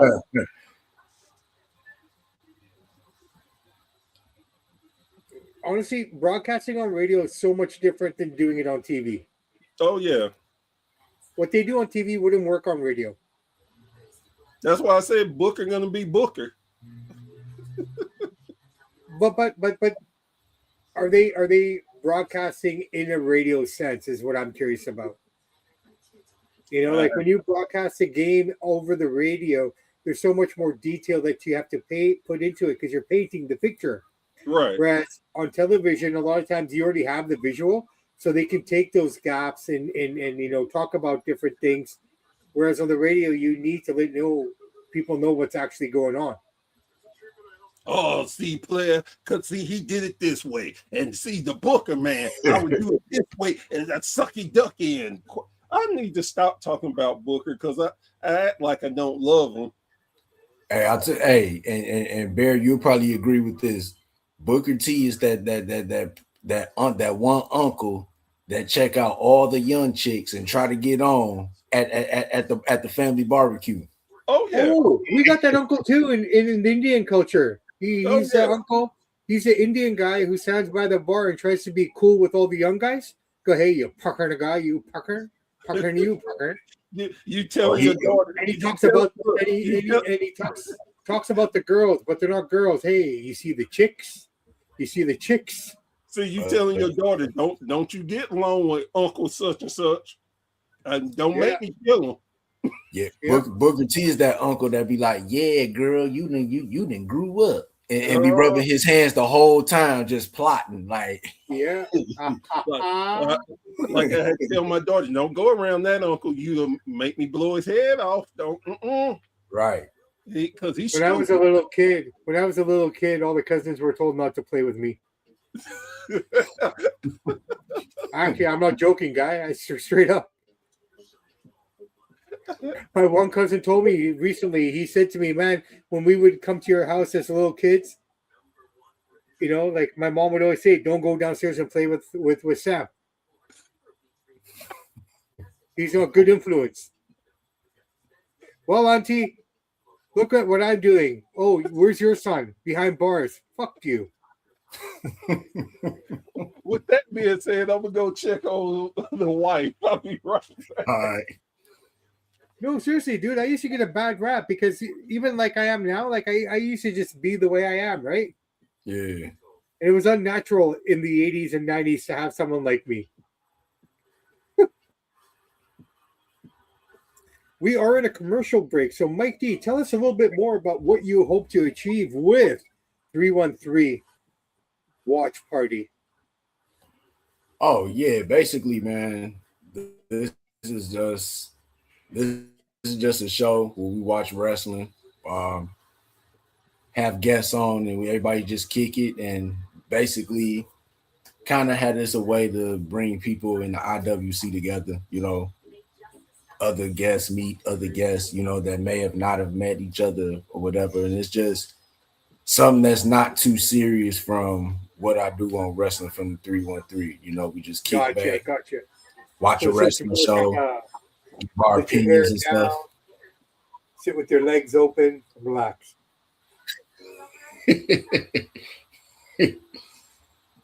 I get it. Yeah, that's huh? I get it. It's a good concept. Yeah. You know, nothing too serious, but you know, just kind of get some more content out here, put people up on the brand, you know. No, for sure, man. And here's the funny thing: there's so many things that we've watched in wrestling. It's like they're doing this thing right now with the snapbacks. You know, old memories of different SummerSlams. Like you almost forget that you forgot some of these things happen, like Brock and the Shark. Yeah. Right. Because I saw something with I mean, of course I remember it happened, but just the whole impact that it had at that time, and that's when they did SummerSlam at Wembley. That's right. British Bulldog versus Bret Hart. Like, yeah. That was big back in the day, you know what I'm saying? And just looking I remember back on it because I was in London. I was actually in London that summer for it. Sweet. But I didn't go. Right. But I was in London that summer when it happened. So I was actually there watching it, which was kind of cool. Hey, because British Bulldog, Davey Boy Smith was like what Bret Hart was to Canada, right? Or something close to it. He was, yeah. It's just, to a certain extent, he held the torch for them, right? I mean, he's the one guy. Him and Dynamite were the first two UK guys to get over North America. I mean, UK wrestling has a huge legacy. I mean, all you got to do is go back to, Big Daddy. Big Daddy was the guy. Big Daddy was your Dusty. Big Daddy was Big Daddy, I mean, and then you had Haystack. Haystack Calhoun. You had Haystack in there. And then my personal favorite every Saturday morning, I always look forward to Steve Speed. He was one of my favorite UK guys back in those days, man. The Killer Bee. For me, I find it so funny and amazing how they when you go over to other countries and see what makes them what they enjoy and what they game with. Yeah. Greg was like, "Yeah, I'm here." Well, I mean, it's a Minnesota thing, right? Molly. Well, you're that far behind, huh? Yep. Okay. I will Japanese my reactions by -3 seconds. It's all good. No, man, I don't appreciate that. All right, so we are getting into Chad Gable. This is the co-main event. Chad versus Penta, the redemption. I think as far as like straight up, just like ring wrestling, this is gonna be the match of the night. It's gonna be a great match. And if they really want to swerve the crowd, he doesn't win. Oh my goodness. If you really want to fuck around and swerve the crowd, and surprise us, he doesn't win then. Oh yeah, I think people will lose their shit though, for real, not just the Minnesota crowd. But that's what I'm saying. So but example, Bear, before I walk away here very quickly, this is a prime example again of people wanting it, but then complaining when they get it. Yeah, no, you're 100% right. You know, it's like a woman saying, "Just give me the tip," and you just give her the tip. Then she complains you didn't give her the whole thing. I'll be right back. All right. I was just joking about the tip. I don't know. Damn, 6th attempt to win an Intercontinental Championship. Yeah. And here's one little fact that they don't mention. They said Chad has never won a singles title in WWE, and that's a lie because he won the Speed title. Yeah, that is true. They really trying hard with this theme music, though. They really want people to get like into this song. I give them this much credit that they're smart enough to like, man, he's too damn hot. We've got to do something with him. Yeah. I wish that they would have did something with he would have did something with Kurt Angle, like. Oh yeah. Like this would have been perfect if he would have came in to come him to the ring. Yeah.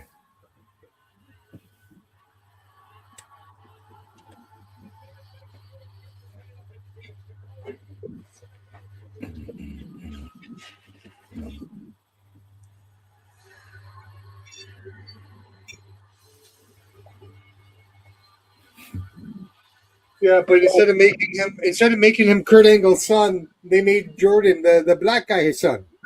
Right. Okay, and who is booking them, people? The guy that everybody wants back so bad on the IWC now. What you eating, Bear? Don't say porridge, man. I'll eat my ass off.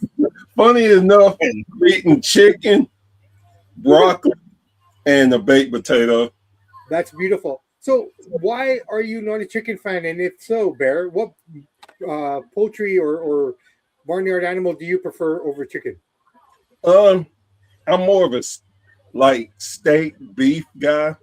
Oh, okay, you're a beef guy. Gotcha. Now I eat chicken. I'm just not a bone chicken. If I have chicken, it got to be chicken strips, chicken. Oh, you're breast. that guy. You're that chicken guy. You know me. I no homo, but I'm total meat on the bone guy, man. Yeah. Because I think just culturally, when you cook meat on the bone, it enhances the flavor of the meat. As a kid, especially on ribs, man, ain't nothing like a rib that got the meat falling off the bone. Dude, and when you look at lamb and stuff, like I'm a mutton, like shit. Maybe it's just an Indian cultural thing, but like bone marrow, just sucking it out of the bone. God, that's not a game. Okay, I want to stop now. Penta's an all black. Penta, I want him to lose just to put the Lucha Brothers together. I know WWE won't let them do what they can do as a tag team, but I still want it. Well, at least Ray's doing something. Ray's doing his thing down in AAA. He's back and forth now again. So, never say never, man. That day will come. And honestly, if you think about it, the further they're apart, the more meaningful it will be. Well, the problem is they just don't have enough meaningful tag teams that's going to make it that special. That's a problem as well. All right, you got to have them and the Usos go at it. Yeah, I will be right back. I'm in the process of cooking his my buddy's dinner here. I'll be right back. All right. Worst timing. Best match of the night. I gotta go. I'll be right back. All right.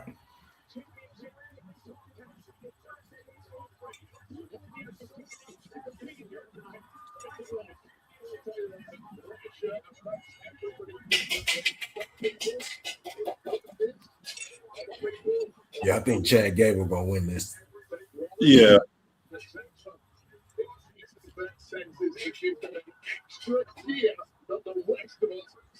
I think one of the best things now is when whoever goes to the other company to see how well they do. Yeah, yeah.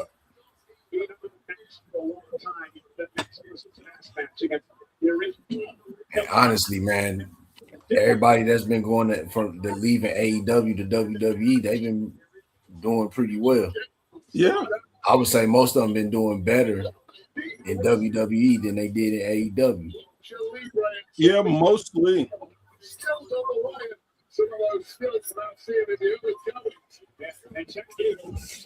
Sorry, Mike. Who's done better in in WWE? Oh, I was just saying, most of the wrestlers that left AEW to go to WWE, they've been doing pretty good for themselves or whatever. For the most part, minus Rusev. Yeah, that's probably been like the only one.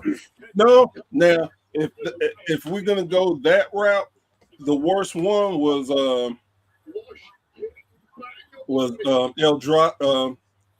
Andrade. Yeah. Andrade? Yeah, twice they fumbled him. But then again, Barrett, it's like you say, some guys are better suited other places, and he's better suited there. It's his time. It's like the Motor Machine Guns debuting on Collision on Saturday. That's where they belong. Yeah. Oh, yeah, they're going to show up. No, but that's where they belong. Their style, the way they work, everything that is, the Machine Guns, that's where they're going to prosper. Yep. So what y'all think about what's going to happen with Bayley? Y'all think she's going to AEW? She's going to go over there. She'll be AEW bound. She needs to change. She needs to change. She's done everything you can there, right? Yeah. She's legitimately leaving on good terms because there's nothing left for her to do. Yeah. Except to come back in about 5 years and accept the Hall of Fame. And she put everybody over they asked. She did everything they ever asked her to do. Yeah. I mean, you talk about company man, she's company woman. Yes, definitely. Okay, I'll be right back. Sorry. I say Bayley right now is like that athlete that's been on the that played for one team for maybe like 10, 13 years of their career.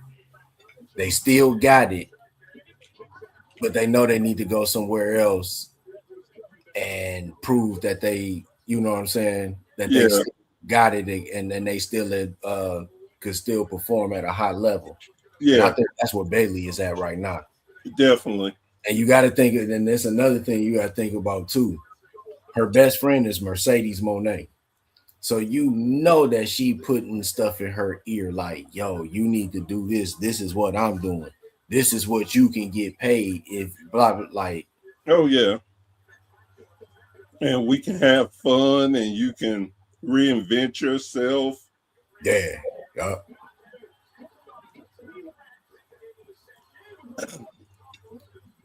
So after this match, it must be the main event next. Ooh. I guess so.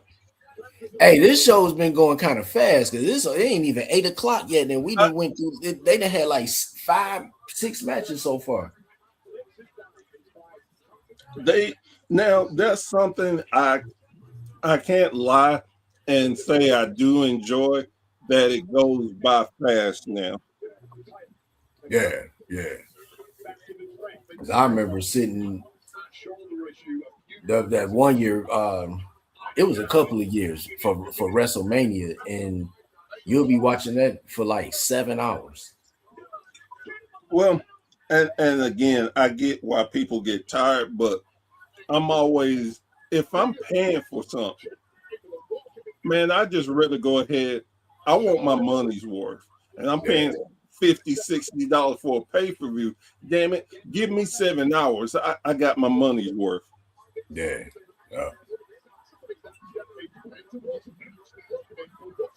Man, I hope Penta didn't land on his head because he did.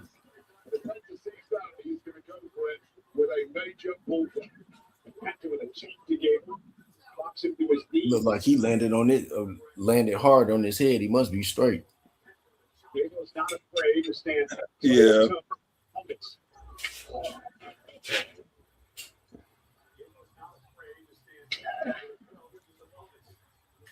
Oh, I have to admit too, when he first made his debut, I was shocked on how many people knew of Penta in the WWE.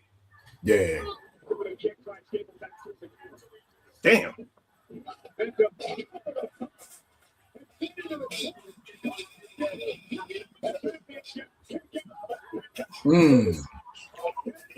Oh shit! I just noticed Chad got a Minnesota on his shoes. Yeah. And he busted open.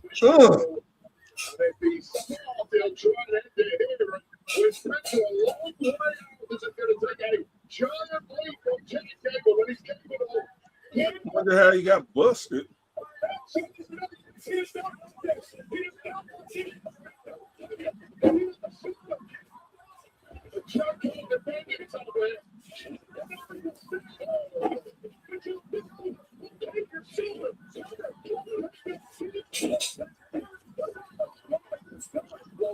I love how he inched up to him though. Right. Man, I hate this. When they do that just looks so nasty. And you don't look back to the target in that now. There is a championship on the line. Oh. The fight. Have to do anything he needs to do to retain the championship. Says, I'm sorry, Pentado's full well. Chad Gable would do exactly the same thing if the roles were reversed. Pentado's winning. Looking for the next to do the strike.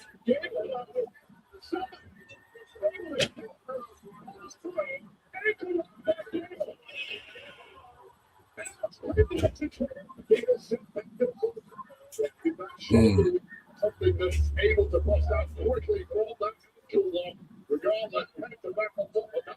And when you get the two punches here, they're not going to put it in the dependent. You're going to tap out on that, but you can't really go with that move. And it looks like Chad Gable succeeded. And then I noticed another thing with since Chad Gable has been back, well, since he not doing the El Grande Americano character, they never really finished the story with him and the Creed brothers and Ivy now. I know they just left them all out in the cold. Yeah.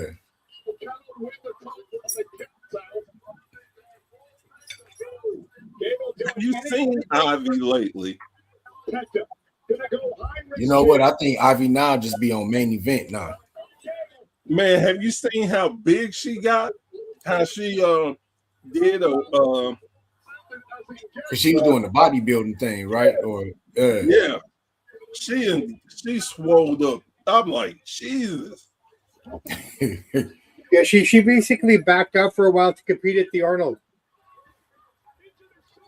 And she's a Knoxville girl too. Oh, that's what's up. What did I miss, fellas? Anything good? They just been going back and forth, the usual good action between the two. Gable kind of busted open. Oh, yeah, I saw that a little bit on the side of his face. Doing the. I'm surprised they let him do the headbutt.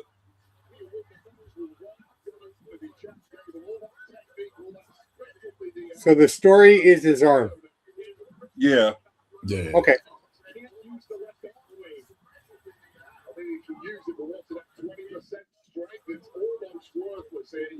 got to be able to be creative in your Jack Gable in this situation. Gable now back to the apron. Echo for the second. Ooh.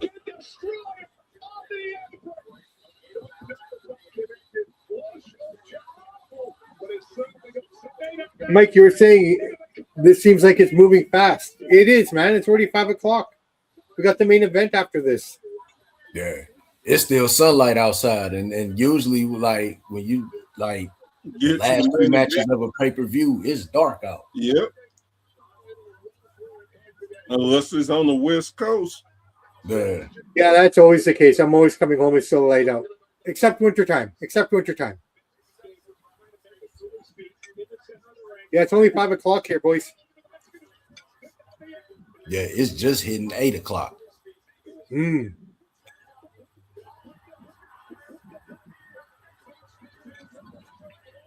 Ain't gonna lie.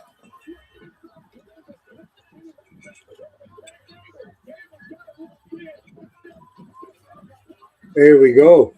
Ankle lock. There you go. He taps. Wow. Okay, they hey, how long is Roman and Seth gonna go? Probably like 7 hours. Holy smokes! Because it's only 5 o'clock, which is legit 8 o'clock. Hey, congratulations, Chad.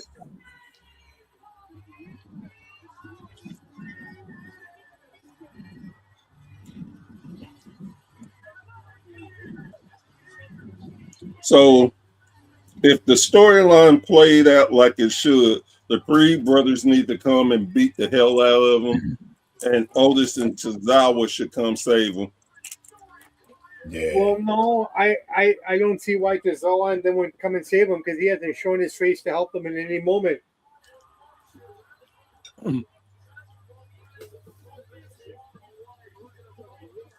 No, he didn't. Stop telling that lie, Michael Cole. That is not his first single championship. He had the speed, right? As America Grande. Yep. Yeah, but he was a different character.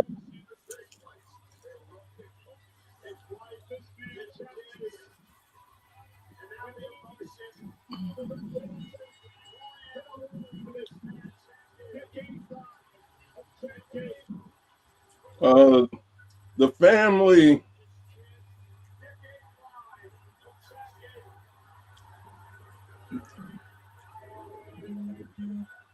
Yeah, a sign of respect. Yeah, because you don't see that a lot these days. Nah. We saw it last night at the end of the show with the one guy who you never thought would. True. If Gable lose, we ride. Right.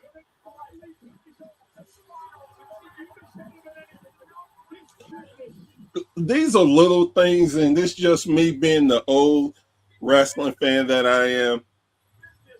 I hate these belts with Velcro. I hate them. Yeah. Look, his mom and dad. I love the fact his son's wearing the same gear. Yeah. I don't care what anybody says, man. This is wrestling. Yeah.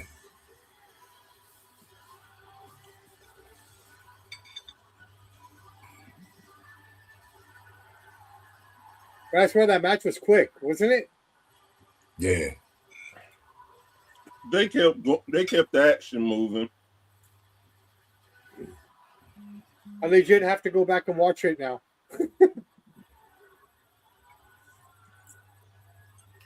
That's what Gable's going to talk.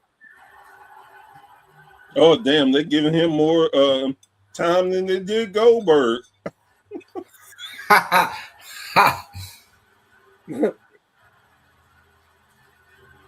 Goldberg still cussing Triple H out. Right. Okay, so you look at Chad's dad. That dude's like 6'5". What the hell happened? Hey, sometimes, hey. I'm not saying shit. I ain't saying shit, but I'm just saying. His dad looks like a wrestler. He took after his mom.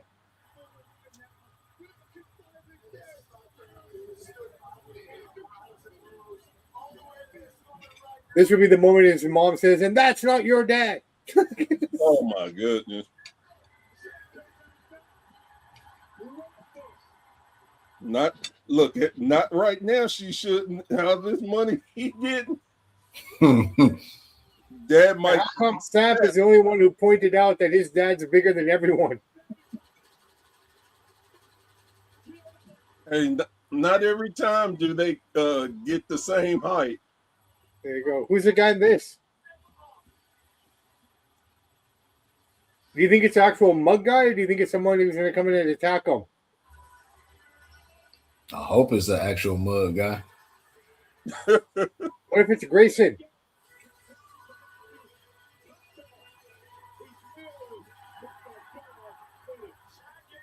I mean, as long as they take it, oh, they're gonna do the Stone Cold spot. Who knows? Now, this is a guy who I would not be surprised if they make Wrestler of the Year. Got that dog in you. Oh wow. I'll be right back. All right. Man, that's kind of sponsorship we need. Shit.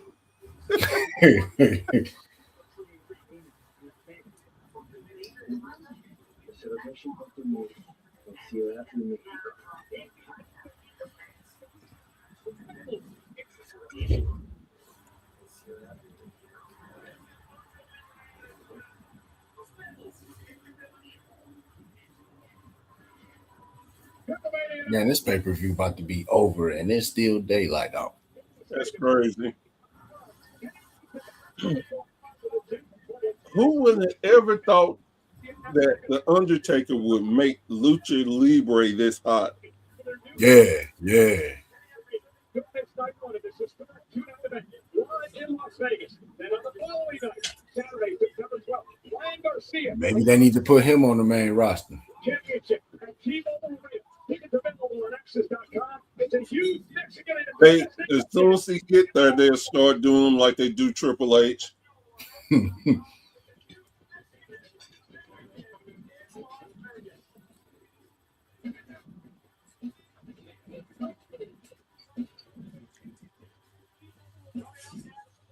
Versus Samp. Here's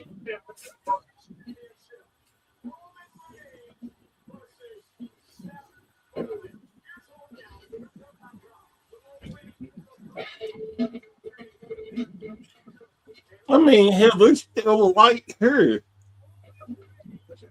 It's crazy.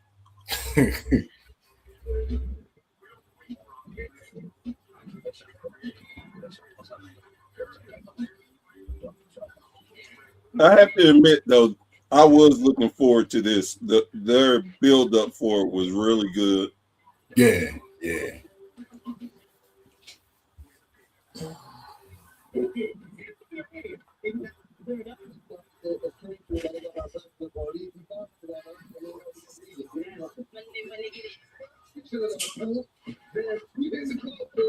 It's gonna be interesting if I know they've been talking about Zilla Fatu possibly being in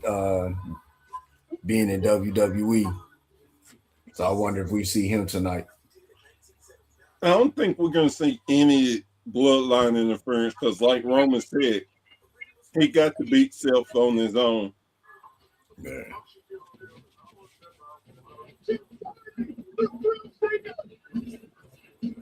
talking about the key of extreme. That's the hardest thing.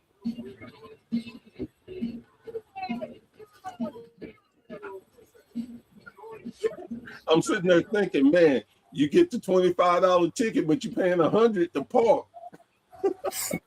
That's true. Hey, see, I got this app.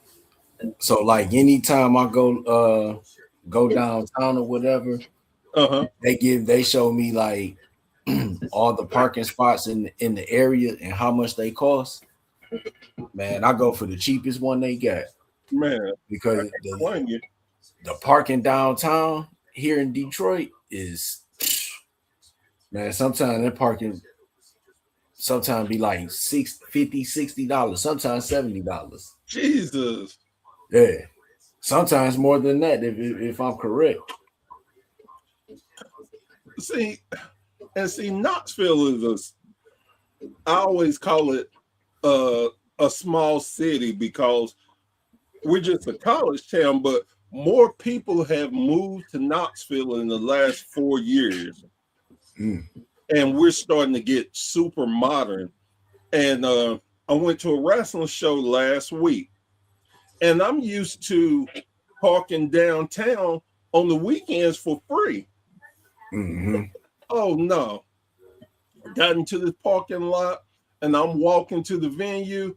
They were like, oh, you got to pay. We monitor 24/7. We will ticket you. Damn. I was like, well, I'm just gonna take a shot at it. I just had to get that ticket.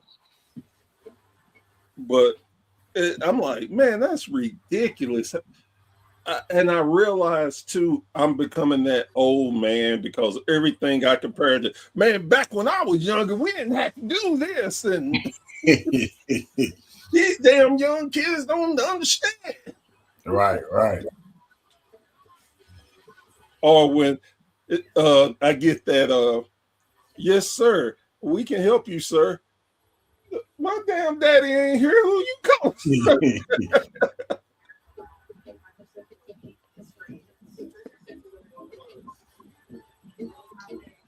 Or one of my new favorite sayings, me and my brother was talking about this, and it's, hey, Unc, how you doing, Unc? Man, I do not like being called Unc. Do not call me Unc. I'm not ready for all that, man. I'm like, for real. Oh, we got you, Unc. Man, call me Unc one more damn time. I dare you.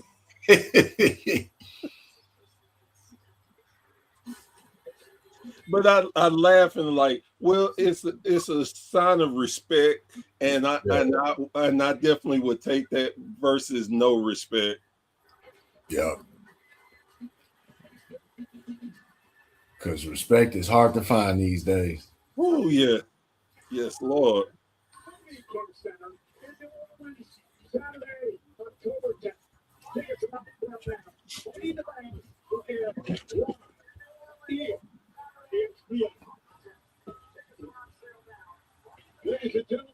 I'm with you guys, but I'm just standing off to the side eating a sandwich.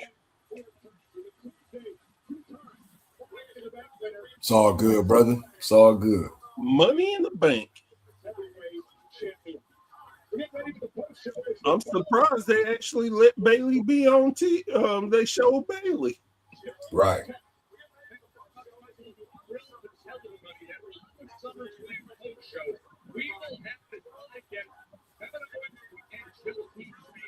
I think it's Bailey's just kind of sitting up the rest of the contract now, right? Apparently. We assume so much, you just never know what a person to do. Well, that's it. And my whole thing is do what's in your best interest, no matter what. Yeah. Yeah.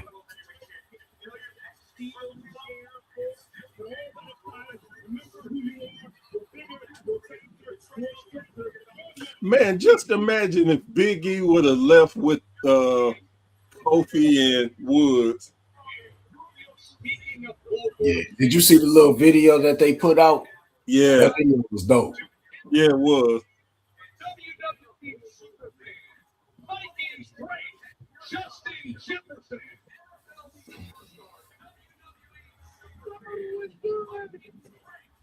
I never thought that I would be able to enjoy Joe Tessa's, sir. He's not bad as a commentator, even though like he don't really got nothing to do with wrestling and stuff. Exactly. Okay, you brought me back in. Joe Tessitore is by far the best commentator on the planet right now. Maybe boxing, wrestling, the man's brilliant. I hate the fact that he's calling for Zuffa right now, but when you go back and look at the stuff that he was doing at ESPN boxing with Top Rank and everything, dude's a stud, man. Well, hell, even when he was doing he's doing football. Exactly. I mean, he's just really all around a great announcer. Dude, honestly, he reminds me of this generation's Bob Costas. Yeah. He's good, man. The dude is brilliant. Okay, I'll be right back. Believe. in the Shield.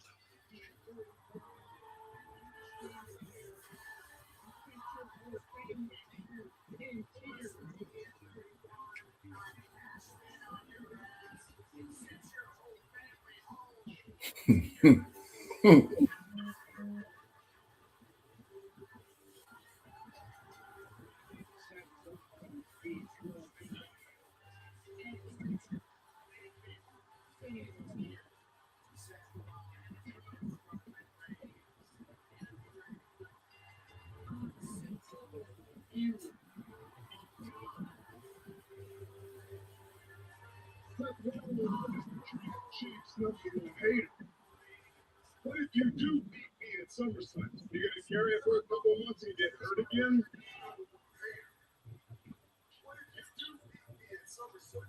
Some people just But I have to say, just the little interaction where Roman's like, okay, and you win, and what?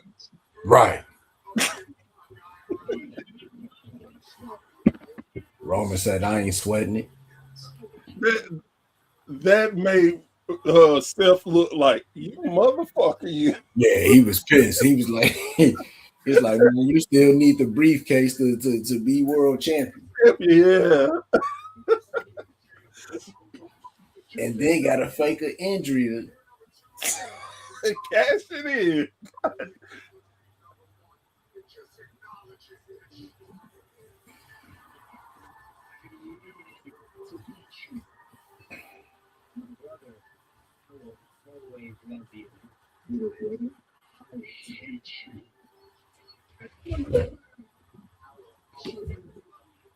The one time you seen Roman get under Self's skin. Yeah.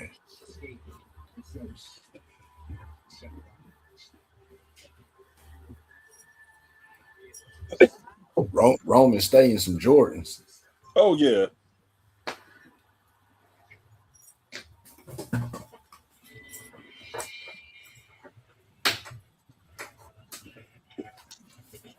Okay, perfect timing. All the work is done. I'm sorry, guys. I apologize for having to step in and out. Oh, it's all good. Hey, it's better than the last appearance we were supposed to be, and I never showed up. Oh, by the way, thanks, Brady. Shit happens, bro. It's all good. Me and Mike held down the fort. I told Brady, I was like, man, oh, damn, he ain't doing the Shield thing again. I was like, every time I'm supposed to do something, he pops in. Because y'all were still doing testing on the app, right? Yep. Like, seriously, was Ultimate Warrior from Minnesota? No. Okay. Between Charlotte and him, they're really calling. I don't know why. I just keep being drawn to Ultimate Warrior. It's just the colors, I guess, right? Oh, yeah. Yeah. That's an interesting mask. Is that a mask? Yeah. That's the Shield mask. Oh, the Shield. This dude.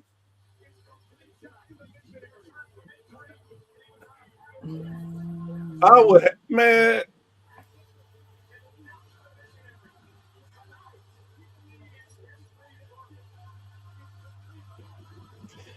I would have to get him. Man, he would beat me every time because he has the mind games. I had to be trying to kill him. Well, yeah. Here's what my takeaway from tonight should be. Will one be a definitive heel coming out of this? Yeah.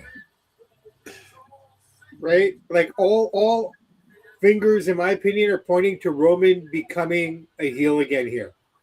He has to. Something has to give. I don't think it'll be Roman though. I really don't. But this is why we watch, right, Bear? Yeah. Because I don't know either. Because both guys could do it. Yeah, Easily. Did they announce the crowd attendance? They didn't do it last night, I don't think. Nope. Nah, they dare not try to. Painful to me, unless it's AI. It looks pretty fun to me. Yeah, again, it's a beautiful thing with camera angles and stuff. You can make stuff look fuller than what it is, but with AI too, you could fill in the gaps with people if you wanted to. But again, to me, it never mattered. Long as the wrestling is good, I don't care about the attendance. Word.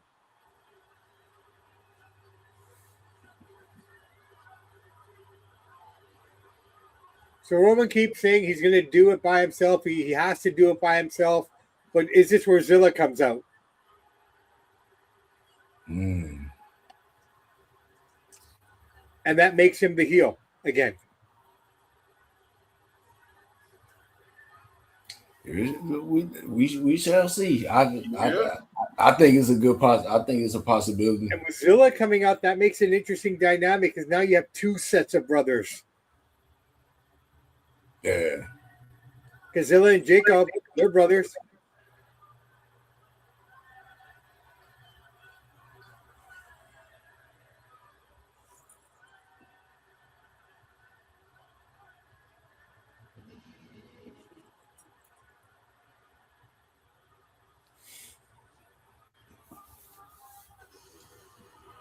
Would it be funny if Roman came through the crowd, shield scowl?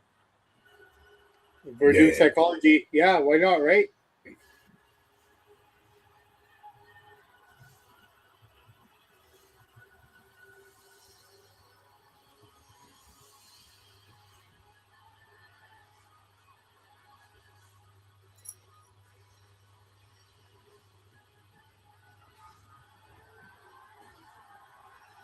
He's not wearing Nikes.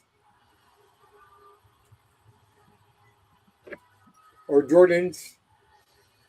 Yeah, he probably got some J's on. No, he doesn't, unless they're real custom. He's got like these boots on with steel toes on them.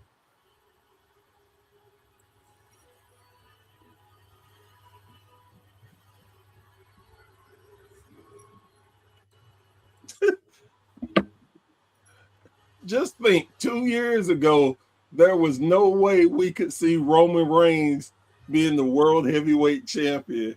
Right. Right?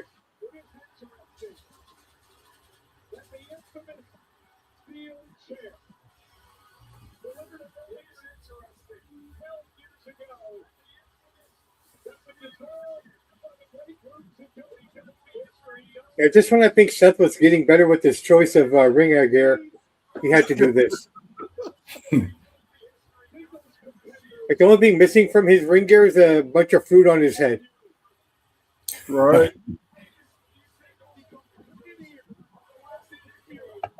And then he looked like the Chiquita banana lady. Do you remember that lady? Yeah. That's when commercials were good. Oh, this match should have been at WrestleMania. I was saying that to you guys. I said that this would have been night 2 of WrestleMania in Saudi. But I think I know what we're going to get for Saudi. And this is why that pesky little fly named Sami Zayn won't go away. Oh, damn, I didn't realize it'd been 4 years since they had a one-on-one match. Well, that's just what I'm saying. People are saying we've seen it so many times. Well, it hasn't happened in 4 years. Yeah, and for some reason it do seem like they had like mad matches together. Yeah. Well, no, they had the triple threat at Mania. Yeah. But beyond that, they haven't really had any interactions. They've been on their own. Yeah. Mm-hmm. They since they really avoided each other. The Royal Rumble. Yeah.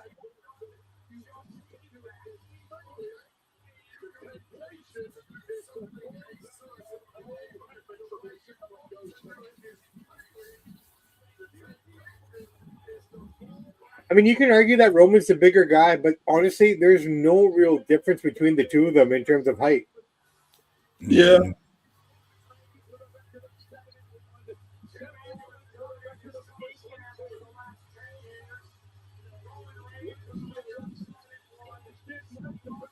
I don't know how they're going to do it, but I think all roads are going to lead to either Braun and Roman at Mania, or Roman and Oba at Mania.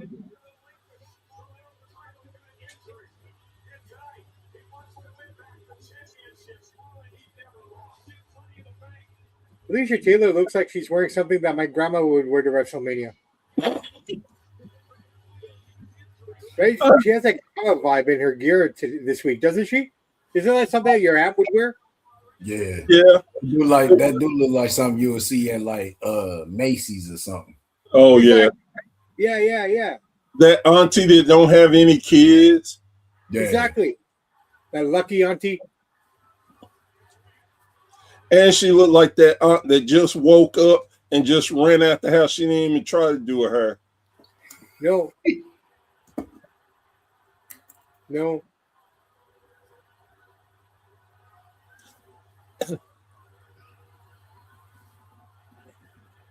Come on, Rainbow Bright, take that off.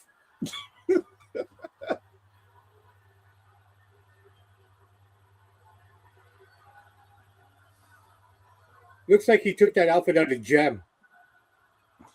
It looked like he went through Becky's special stuff again. Yeah.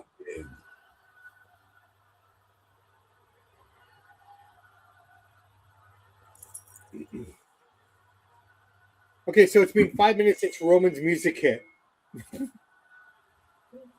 Of course, entrance with them take about 15 minutes. Well, we were just lamenting, oh my God, it's only 5 o'clock. Well, it's 5:27 now.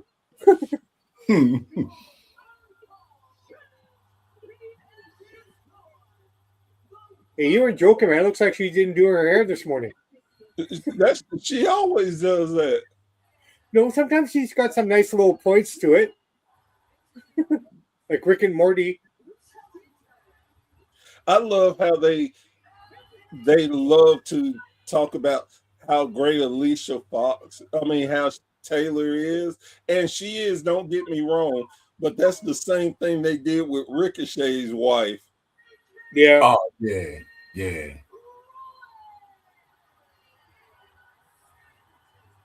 But I would have to take Ricochet's wife over her. Oh, definitely. I do too. Definitely. And I think she's realizing now that she made a mistake leaving. You think so? Oh, dude, I'm still waiting for a fucking album to drop. Oh, that ain't happening. No, I'm just saying, this is why she left, right? Like, better opportunities. And because they didn't let you become a wrestler, like, obviously that thing leave. Well, and then again, sometimes you have to leave to find yourself. Brother, how many of that particular position right now that we're talking about, how many exist at that level in pro wrestling? No, I get what you're saying. I truly do. There's two. WWE and AEW. And if she wanted to, she could pop up in AEW. I think she just want to make her own Roberts. I don't see Justin Roberts really, taking a step back for her. I think she's still under a no compete clause. That's why she ain't really been that long, bro. 2 years. Mm-hmm. No, I can't be that. It's 90 days max. And sometimes you want to create your own lane away from certain things. You see that a lot. You see that a lot with the announcers and different. Yeah, I get that. But I think she left. I think she left well before those opportunities would have been at her beck and call. What was her name? Samantha Irvin. Samantha Irvin. Oh, he's offering him the Shield gear to start the match off. Excuse me. The psychology. Yeah, Roman shoes look like they're gold. Yeah, yeah. Yeah, if I was Roman, I would have took it and put it on to show him that it didn't bother me. But that would take away from the actual Roman character of no nonsense, Keith Peterson. Now I would have fed into the new Roman. Like he said, you beat me, then what? You're gonna get hurt in 3 months? There you go. And there's no lie to that. That's what, man, I think Steph was like, oh, you dirty bastard, you. It was one of the first times you seen Roman be able to get under his skin. Yeah. Yeah, Samp. So I just looked it up. Samantha Irvin, she got a 2-year non-compete clause. Oh, wow. Yeah. That made sense too because she left early. Yeah. Yeah. That's insane. Well, they must have given her a good package then, right? I'm reading right now that they were saying that WWE value her beyond just being a performer or whatever, because I think she was with the company since 2021. So she was doing a lot of singing and stuff like that. So I guess they was like, nah, you gonna chill for a minute.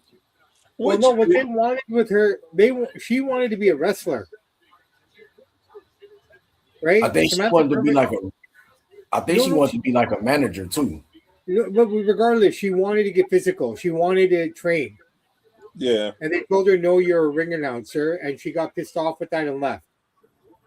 Well, that, and I mean, when her man started making over $1 million, she was like, okay, I can do some of my side stuff I want to do. Sorry, what did she do with her what? When Ricochet, she Okay, there you go. That's better. Her man. Oh, wow. Okay.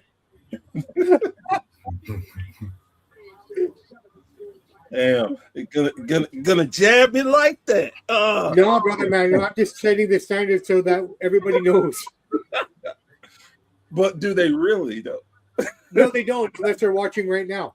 And even still, they won't. That's okay. That's why we're here. Yes, All right. sir. Yes, sir. Roman, right now, having the event. I think this is going to be one of those matches where it's going to be slow to start, kind of, middle, and then we're going to get a pickup here by 5:51 or 8:51.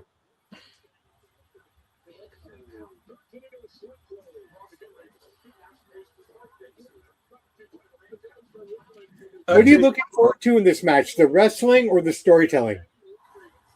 The storytelling, just because of how well they've told the story so far.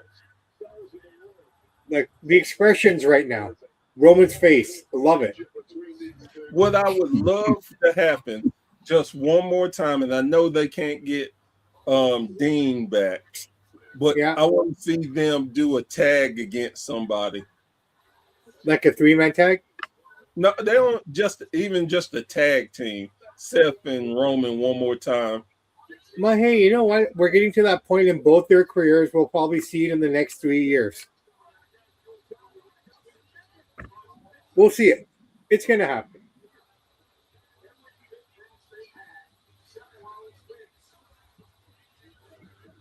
And I see Dean being back in the next 3 years, too. Didn't he sound like a 4-year, 5-year, or something like that? Or yeah. So he's 2 years in. He'll be back. Not to wrestle.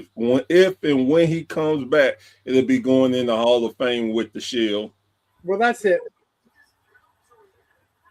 I don't think Jon Moxley coming back and competing here will really benefit him or anybody. No.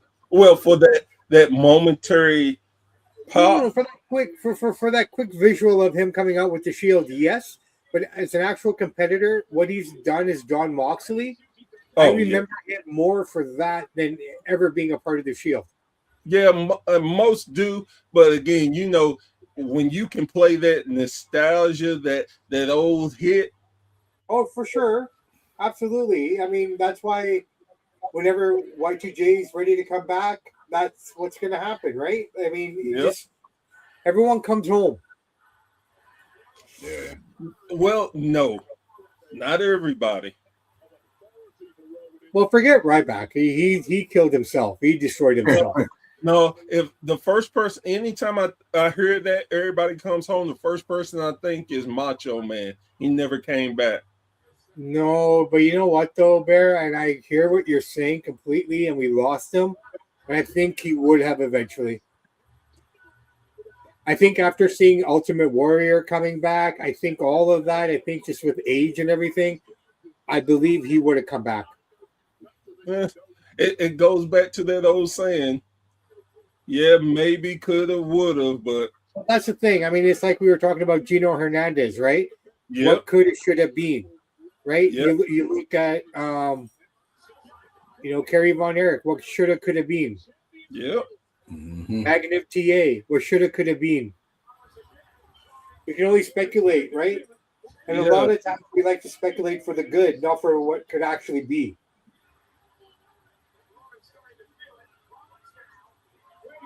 Ooh. He always catches. Yeah, there's Michael Chandler. Always.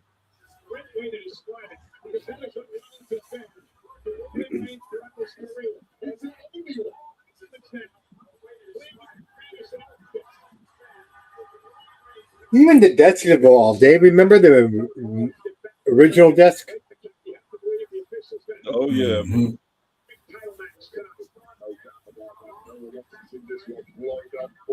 Yeah, these new discs, they trying to kill people. Right. Ooh.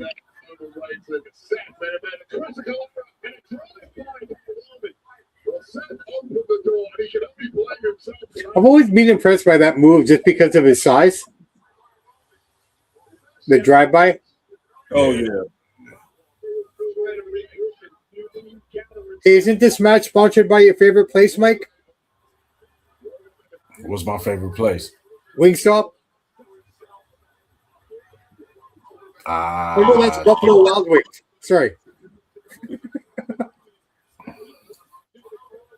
Yeah. No, you're Buffalo Wild Wings guy.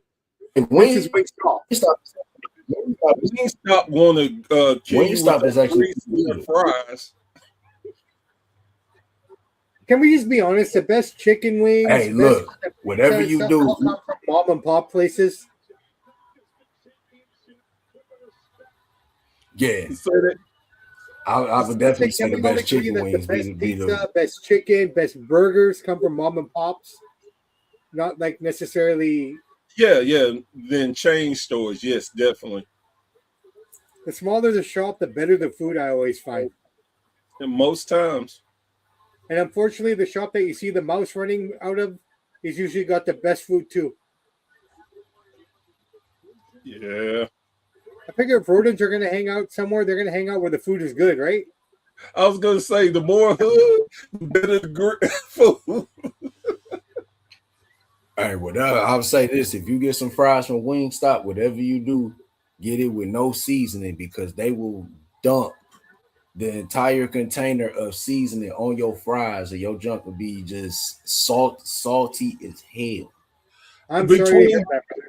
At least you get salt there. We just get grease. I'll be like, I really want to tell them sometimes, man, just don't give me any fries. Just pour the grease in my thing because that's what you're giving me anyway. Right. It's kind of like saying how much sugar do you want with your coffee? Yeah.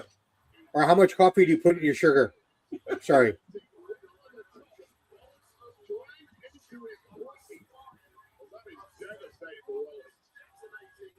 Oh, No, that hurt.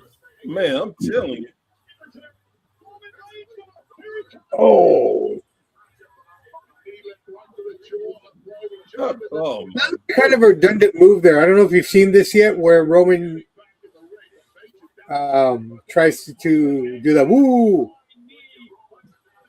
Tries to spear him. Yeah. Like Roman, did you see that Seth was just kind of standing there? He wasn't even hurt or dazed.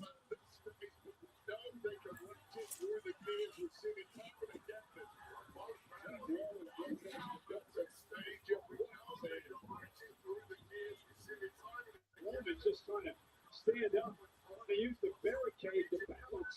Over to the battle for survival. Seth Rollins has bloodlust in his eyes. Bloodlust, ladies and gentlemen.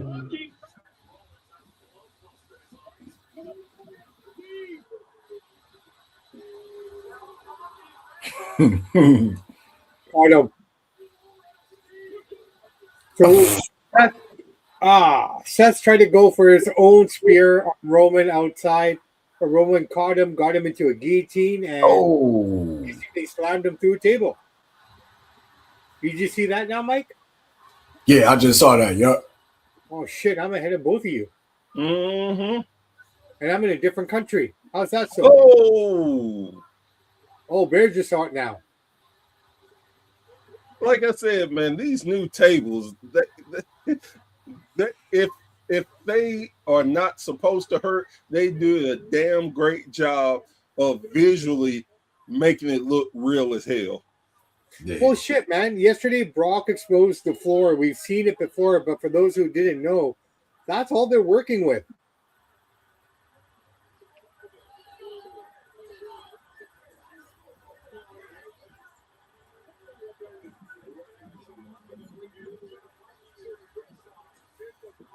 Yeah, if I was a wrestler, people would hate me for the fact I would take count out wins all the damn time. I'm like, no, I'm good with this count out win. Yep, you know the show is about to be over when they clearing both tables. Yep. Right now, they're just going blow for blow. That's the match story here. Like, they're matching each other. I think this is getting so far.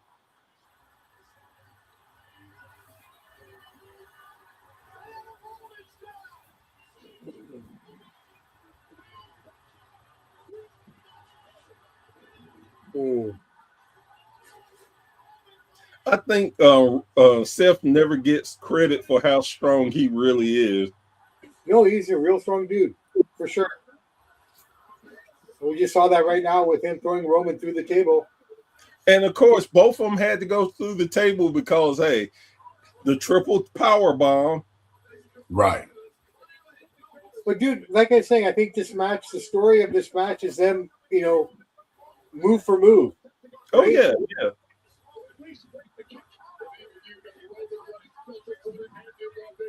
Like, this entire match has been a stalemate.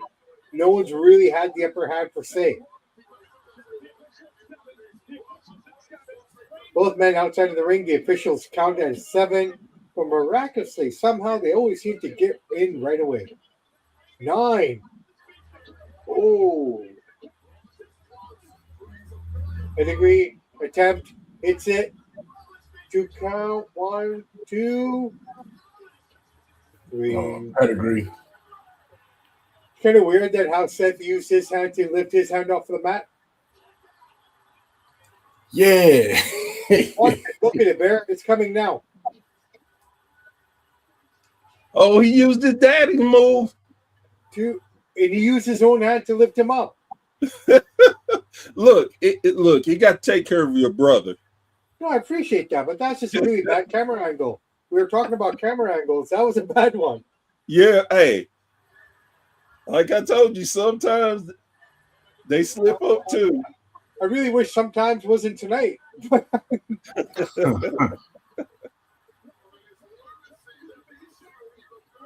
Oh, what's that? Roman Seth setting him up for now? Oh, stomp.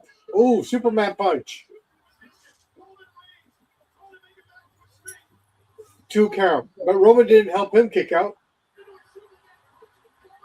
Selfish Roman.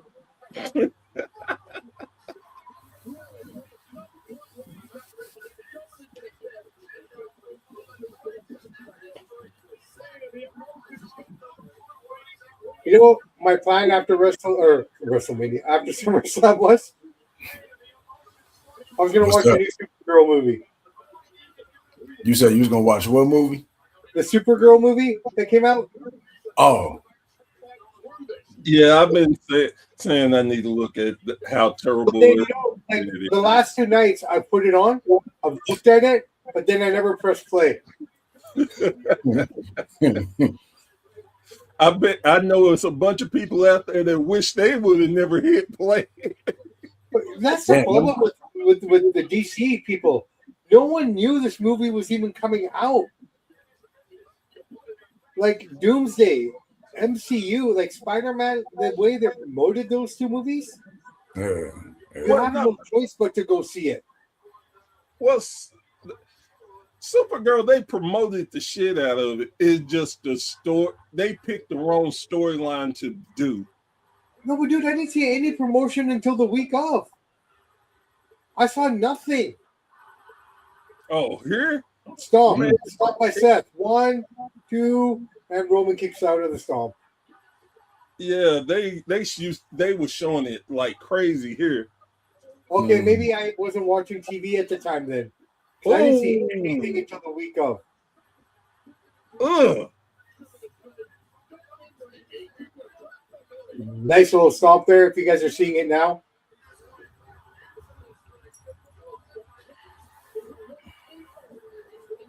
curve stop. Damn, you that far behind? Oh no, I'm looking at the replay. Oh, okay. I'm like, damn. Hey, Seth Rollins got on Jordans too. Oh yeah. He got the 5s on. He got 5 on it. And as old as I am, I still bump that song. I don't care. Fair play, bro. I was that guy who had the 5 on it, so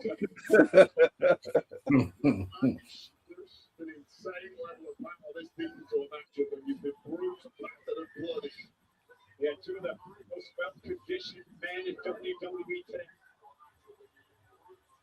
We talked about it earlier in the show, those championship years when the spotlight is the brightest. yeah, I found Waldo. You have them, yes or no. These 2 have both proved it. Time and time again, they certainly do. Maxim Crack looking on as Rollins heads to the top rope, trying to control Roman Reigns here, trying to bring the world title home. Roman Reigns is a big opponent to try and lift him from this position. But I don't think Seth has it in him right now.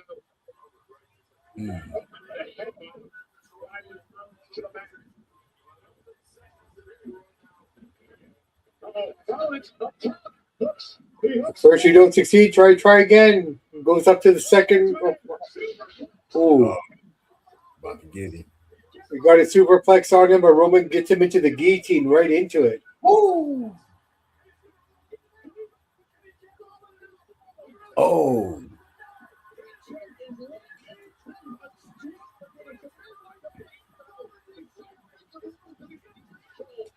Why didn't he just knee him in the nuts? It's right there. The knee is right at nut level.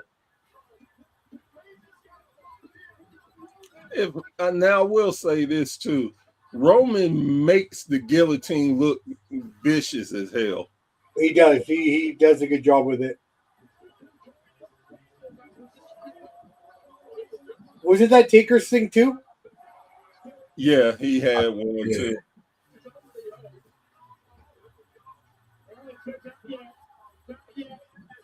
Come on, Seth.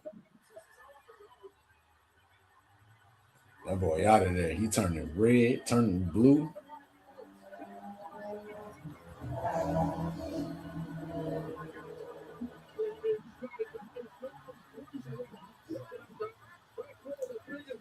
Yeah, Seth is definitely strong, man.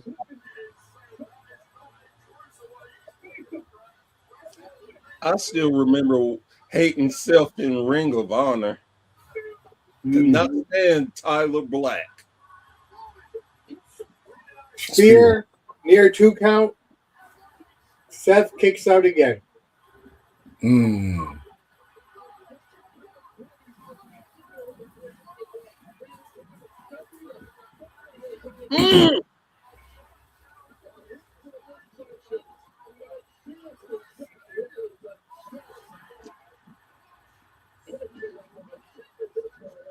Look, I say this too. Refs do not get enough credit because they can make you sell a match. Yeah. This ref and that almost pin. Roman looks like he might beat up the referee now. Number 1, number 2, yeah. Boom. Now he's getting angry. I'm the one.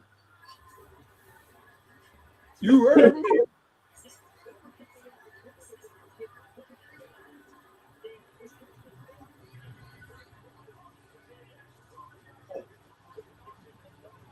You ain't the tribal chief.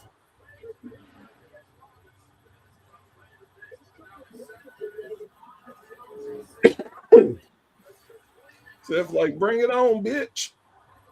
Yeah. Right. Oh, spear by Seth.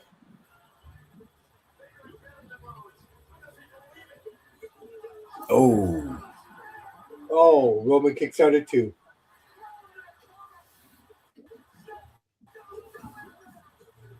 I don't know if I call it a classic Michael Cole, but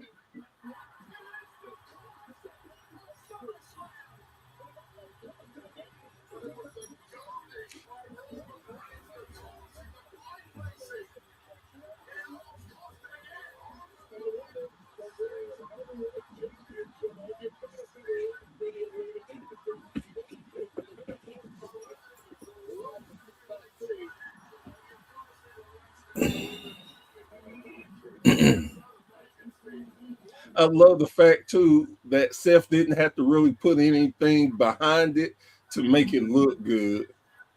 Yeah. that's psychology right there, my friends. My brothers.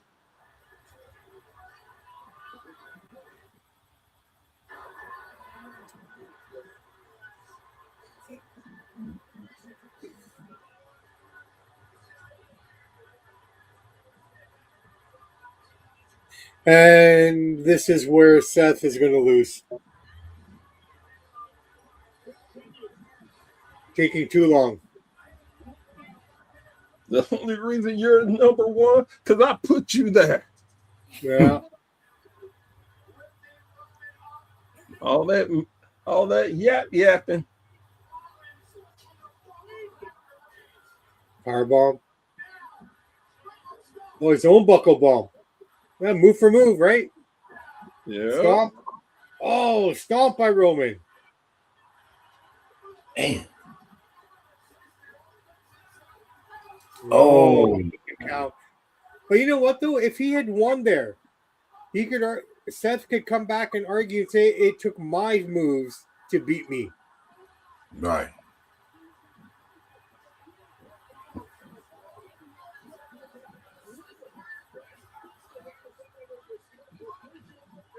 Yeah, nah, I never want to lose to my move. That's just like ultimate insult. No, I appreciate that, but if Seth had something to work with, that he could argue. Well, we're getting to that point in the match here, guys. Either someone's going to come or someone's going to win clean.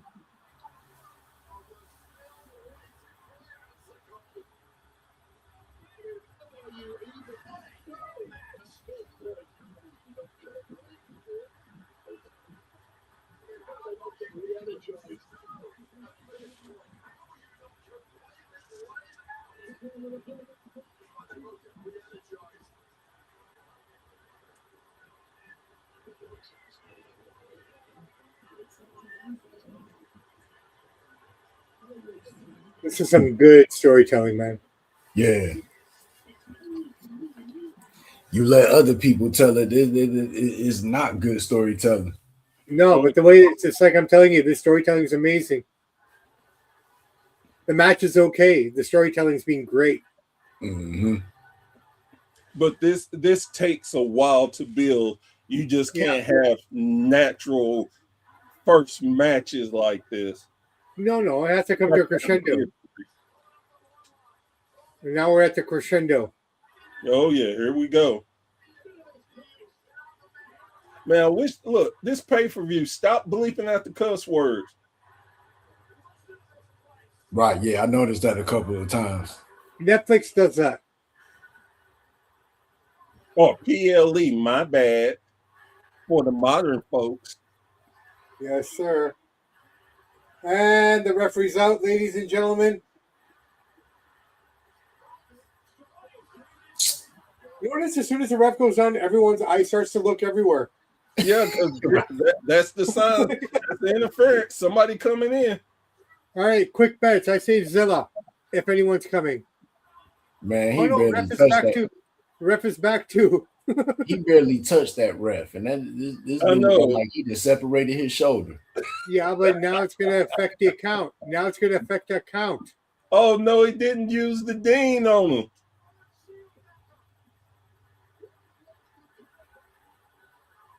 He's going to spear the referee. Yeah, that Oh my God, I should be writing for this company. And Seth is going to not have any. I love that they keep going back using Dean stuff.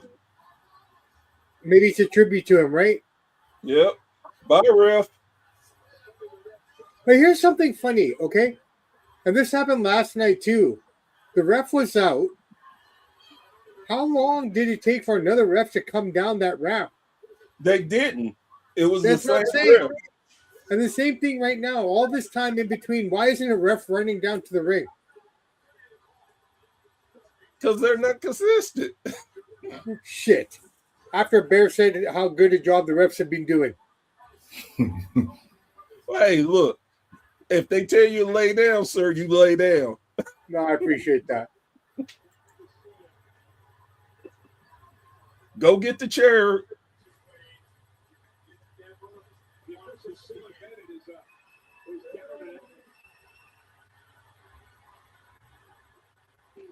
I bet Dean sitting back, excuse me, John sitting back like, look at these bitches stealing my moves. right. They didn't even call to ask me. Well, maybe that's a surprise. And there's the auntie with bad hair.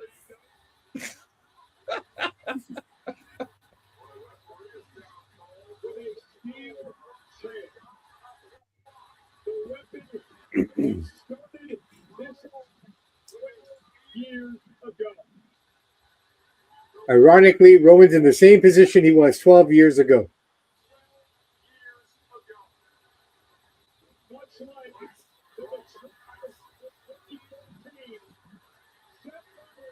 Roman is watching it happen on the screen behind him.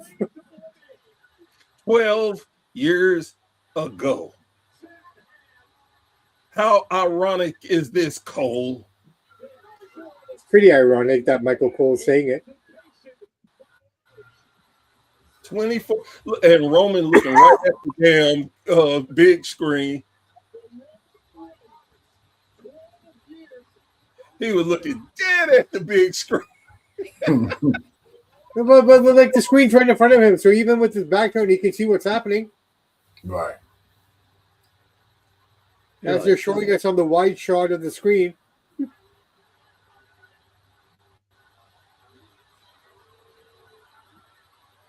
So Seth is getting ready for it because he's prepping his back, you can tell. Throw the chair away and hit him with some super spirit. Roman goes, no, I'm not that guy. Seth was waiting for it.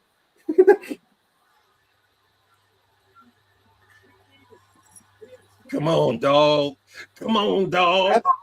Seth was waiting for it. Oh, yeah. He gripping.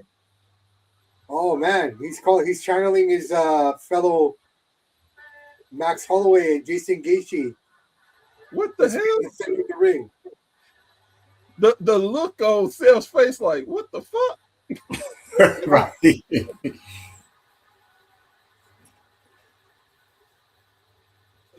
Go on and give him the shield bump and then knock him out. Yeah, go ahead. There we go. We're on the top now, guys.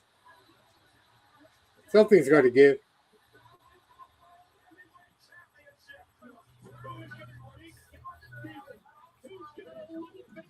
See, this was where you wish AEW had a good relationship just for John. Just for tonight. Yeah, Just for tonight, right? I can see him and Marina Shafir coming through the crowd. He giving somebody a DDT and then man, just look, if it was gonna happen, it probably happened to Seth. Hey, look, and I know that it doesn't have a roof on the place, but it would blow that damn city off. Yeah.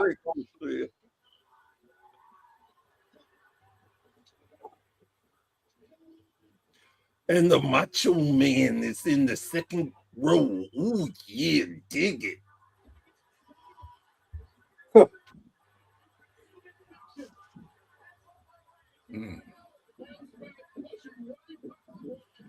Oh,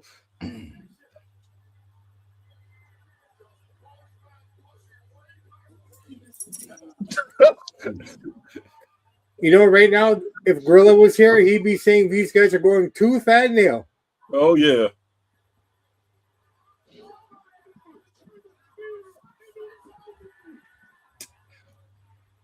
Boy, that right sounded off. Oh, Yeah.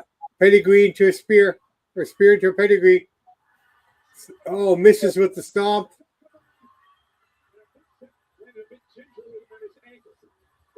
Well, his timing is just Got the sick. second stomp. He's going for super stomp, going up to the second rope, but there's no referee, and no one's come down. What the heck? Or Boy, top rope. his timing, it'd be just amazing with that. Ooh, missed with the top rope stomp, got the spear, but makes no difference because there's no one there to count it three. Yeah. Super spear, ground breaker spear. spear. And see, this is why I can see people getting upset with the product because where's the referee? Yeah.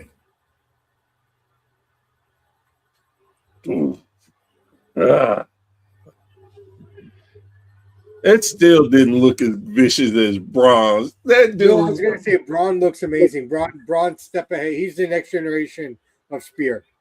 Yeah. Man, he looks like he about to rip your whole body out. Yeah, the evolution of the spear is definitely with Braun Breaker. Oh, there's the referee. 1, 2, and Seth Roman retains.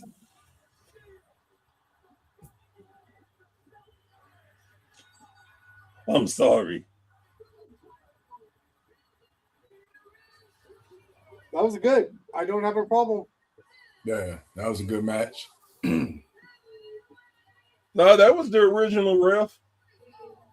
No, that's what I'm saying. He showed up right at the moment he had to, but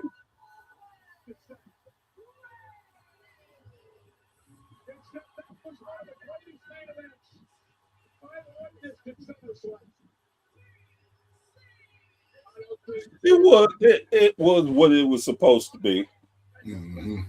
no, it was a stalemate for the most of it. No one really had the upper hand per se throughout the whole match.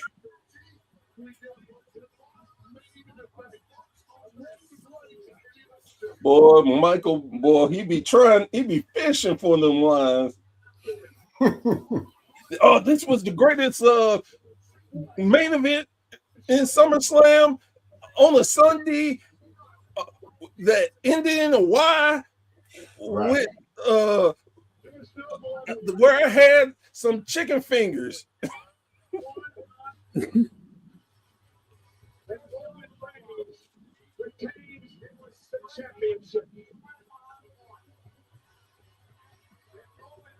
referee's still showing the arm. He does better than most of the wrestlers do. Yeah. Sean Bennett.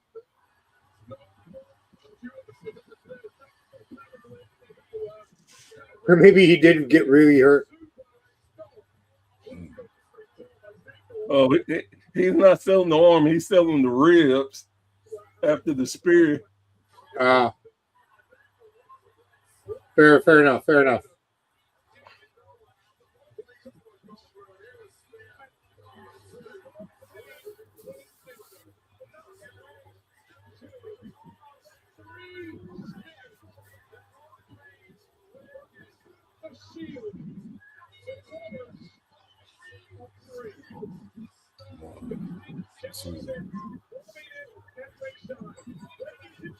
It was always me, Austin.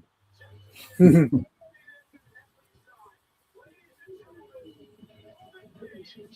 they gonna hug and shit? Yeah. Oh, no, someone just threw Seth the mask. So this Seth is gonna give him the mask or something.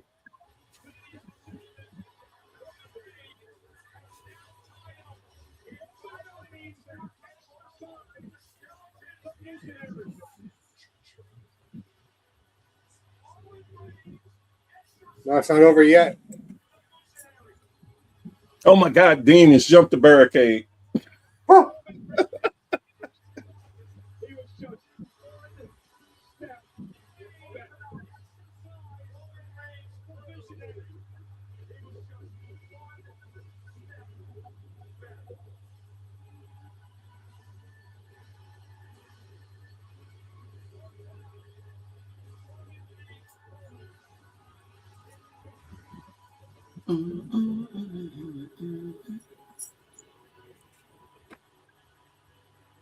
If you ask me, this is kind of, it's not the same thing, but it's kind of reminiscent of Undertaker Triple H and Hell in a Cell.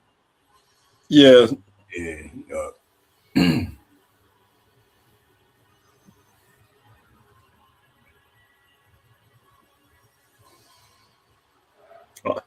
Almost the Ric Flair, Shawn Michaels. Yeah, I love you. Yeah.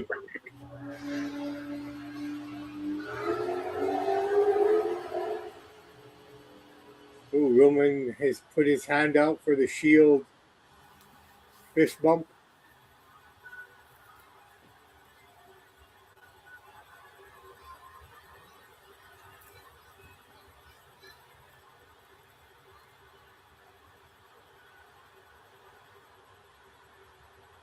Come on, Becky's waiting. Right.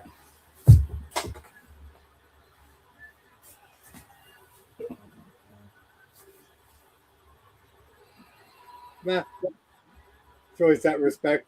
Unless Seth kicks him in the balls now.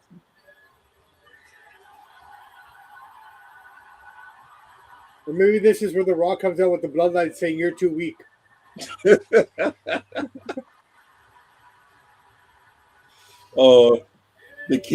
The have Dean in the ring.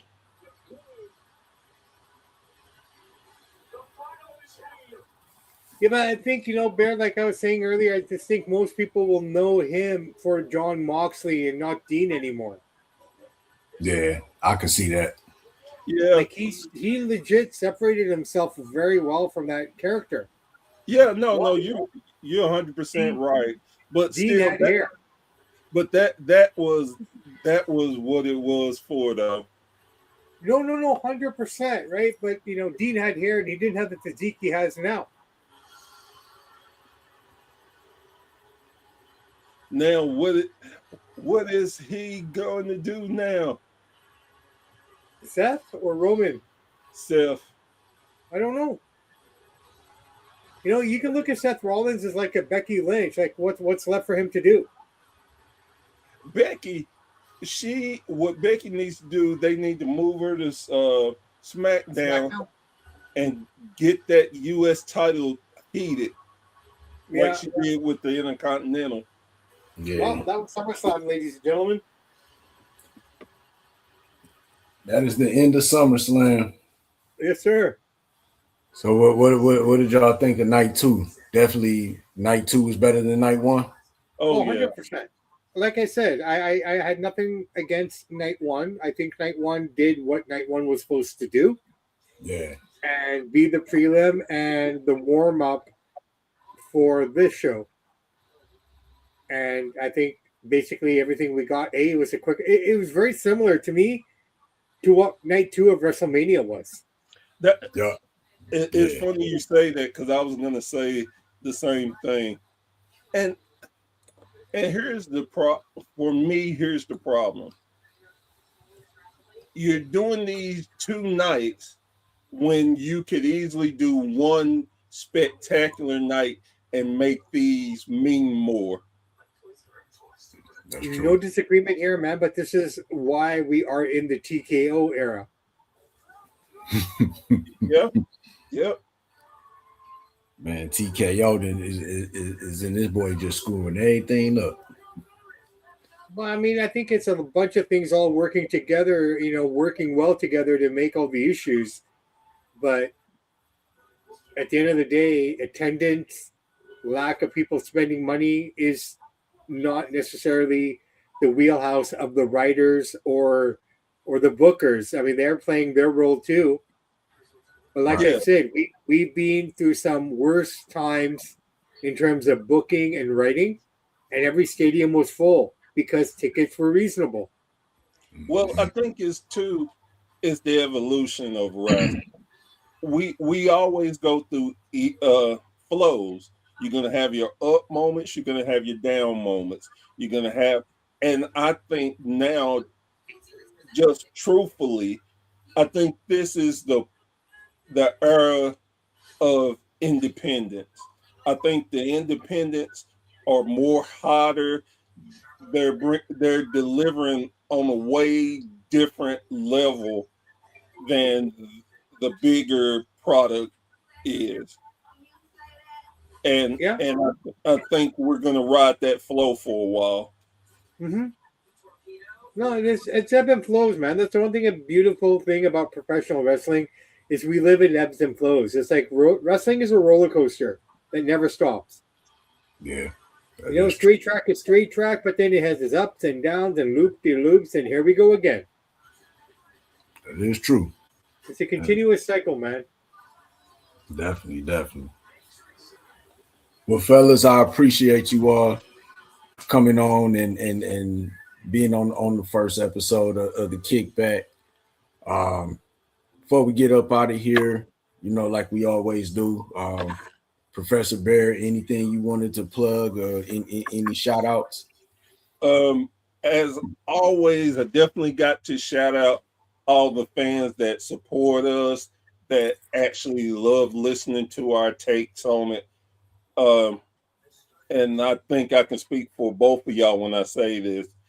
We're very humble for y'all watching and y'all listening and following us, because after all said and done, we're just wrestling fans too, and we have a great platform to just tell our opinions and talk about wrestling from our point of view.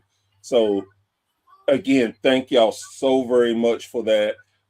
September the 11th is the official date for WSN Plus app. We're going to be on Roku. We're going to be on Fire Stick. We're going to be on Google TV. We're going to be on your phones. We're going to be on our website, WSMPLUS.TV. Man, you're going to get to see so many great independent promotions. You're going to get to see all our different podcasts. We got some more surprises. We got games. We just have so much, and the way y'all support us, I know y'all going to support and love the app. So again, thank y'all very much, and continue supporting independent wrestling. Definitely. Brother Sam, any last words before we get up out of here? Everything Bear said.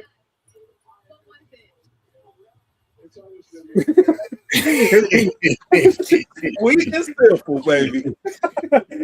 Everything Bear said, but also remember to catch Bear and I on Professor of the Samp, usually Mondays and Tuesdays, depending on what's happening in life, in the world of professional wrestling.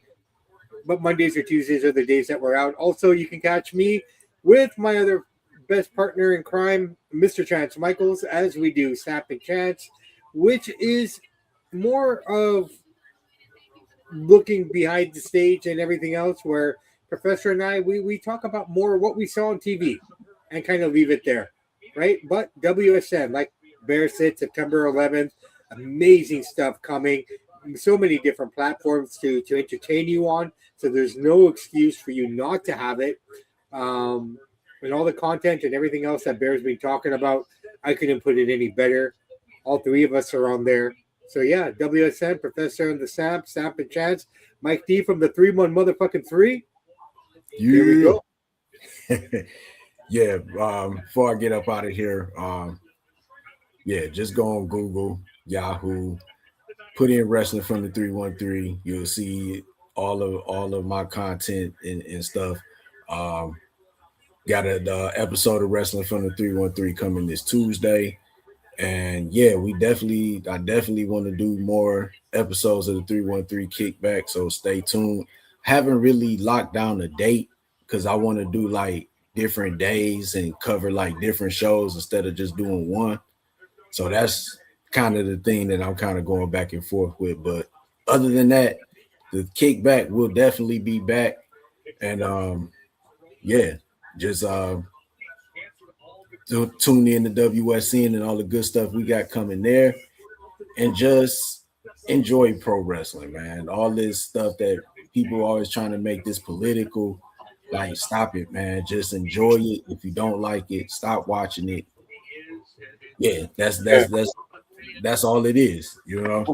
Before we roll out, got to shout out our brother Joe Monroe. We love you. We miss you. What up, though, Joe? Hey, one day I'm gonna kidnap your ass and bring it, and we're gonna get back together and do this, brother. Yeah, definitely. We do miss you, Joe Monroe, and wherever you are, brother, please come back. Most definitely.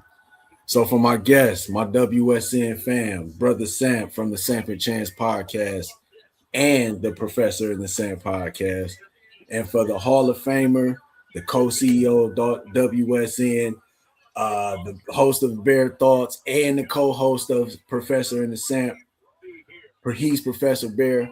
I'm Mike D, host of Wrestling from the 313. See you Tuesday, and just stay tuned for more from the Kickback. Peace.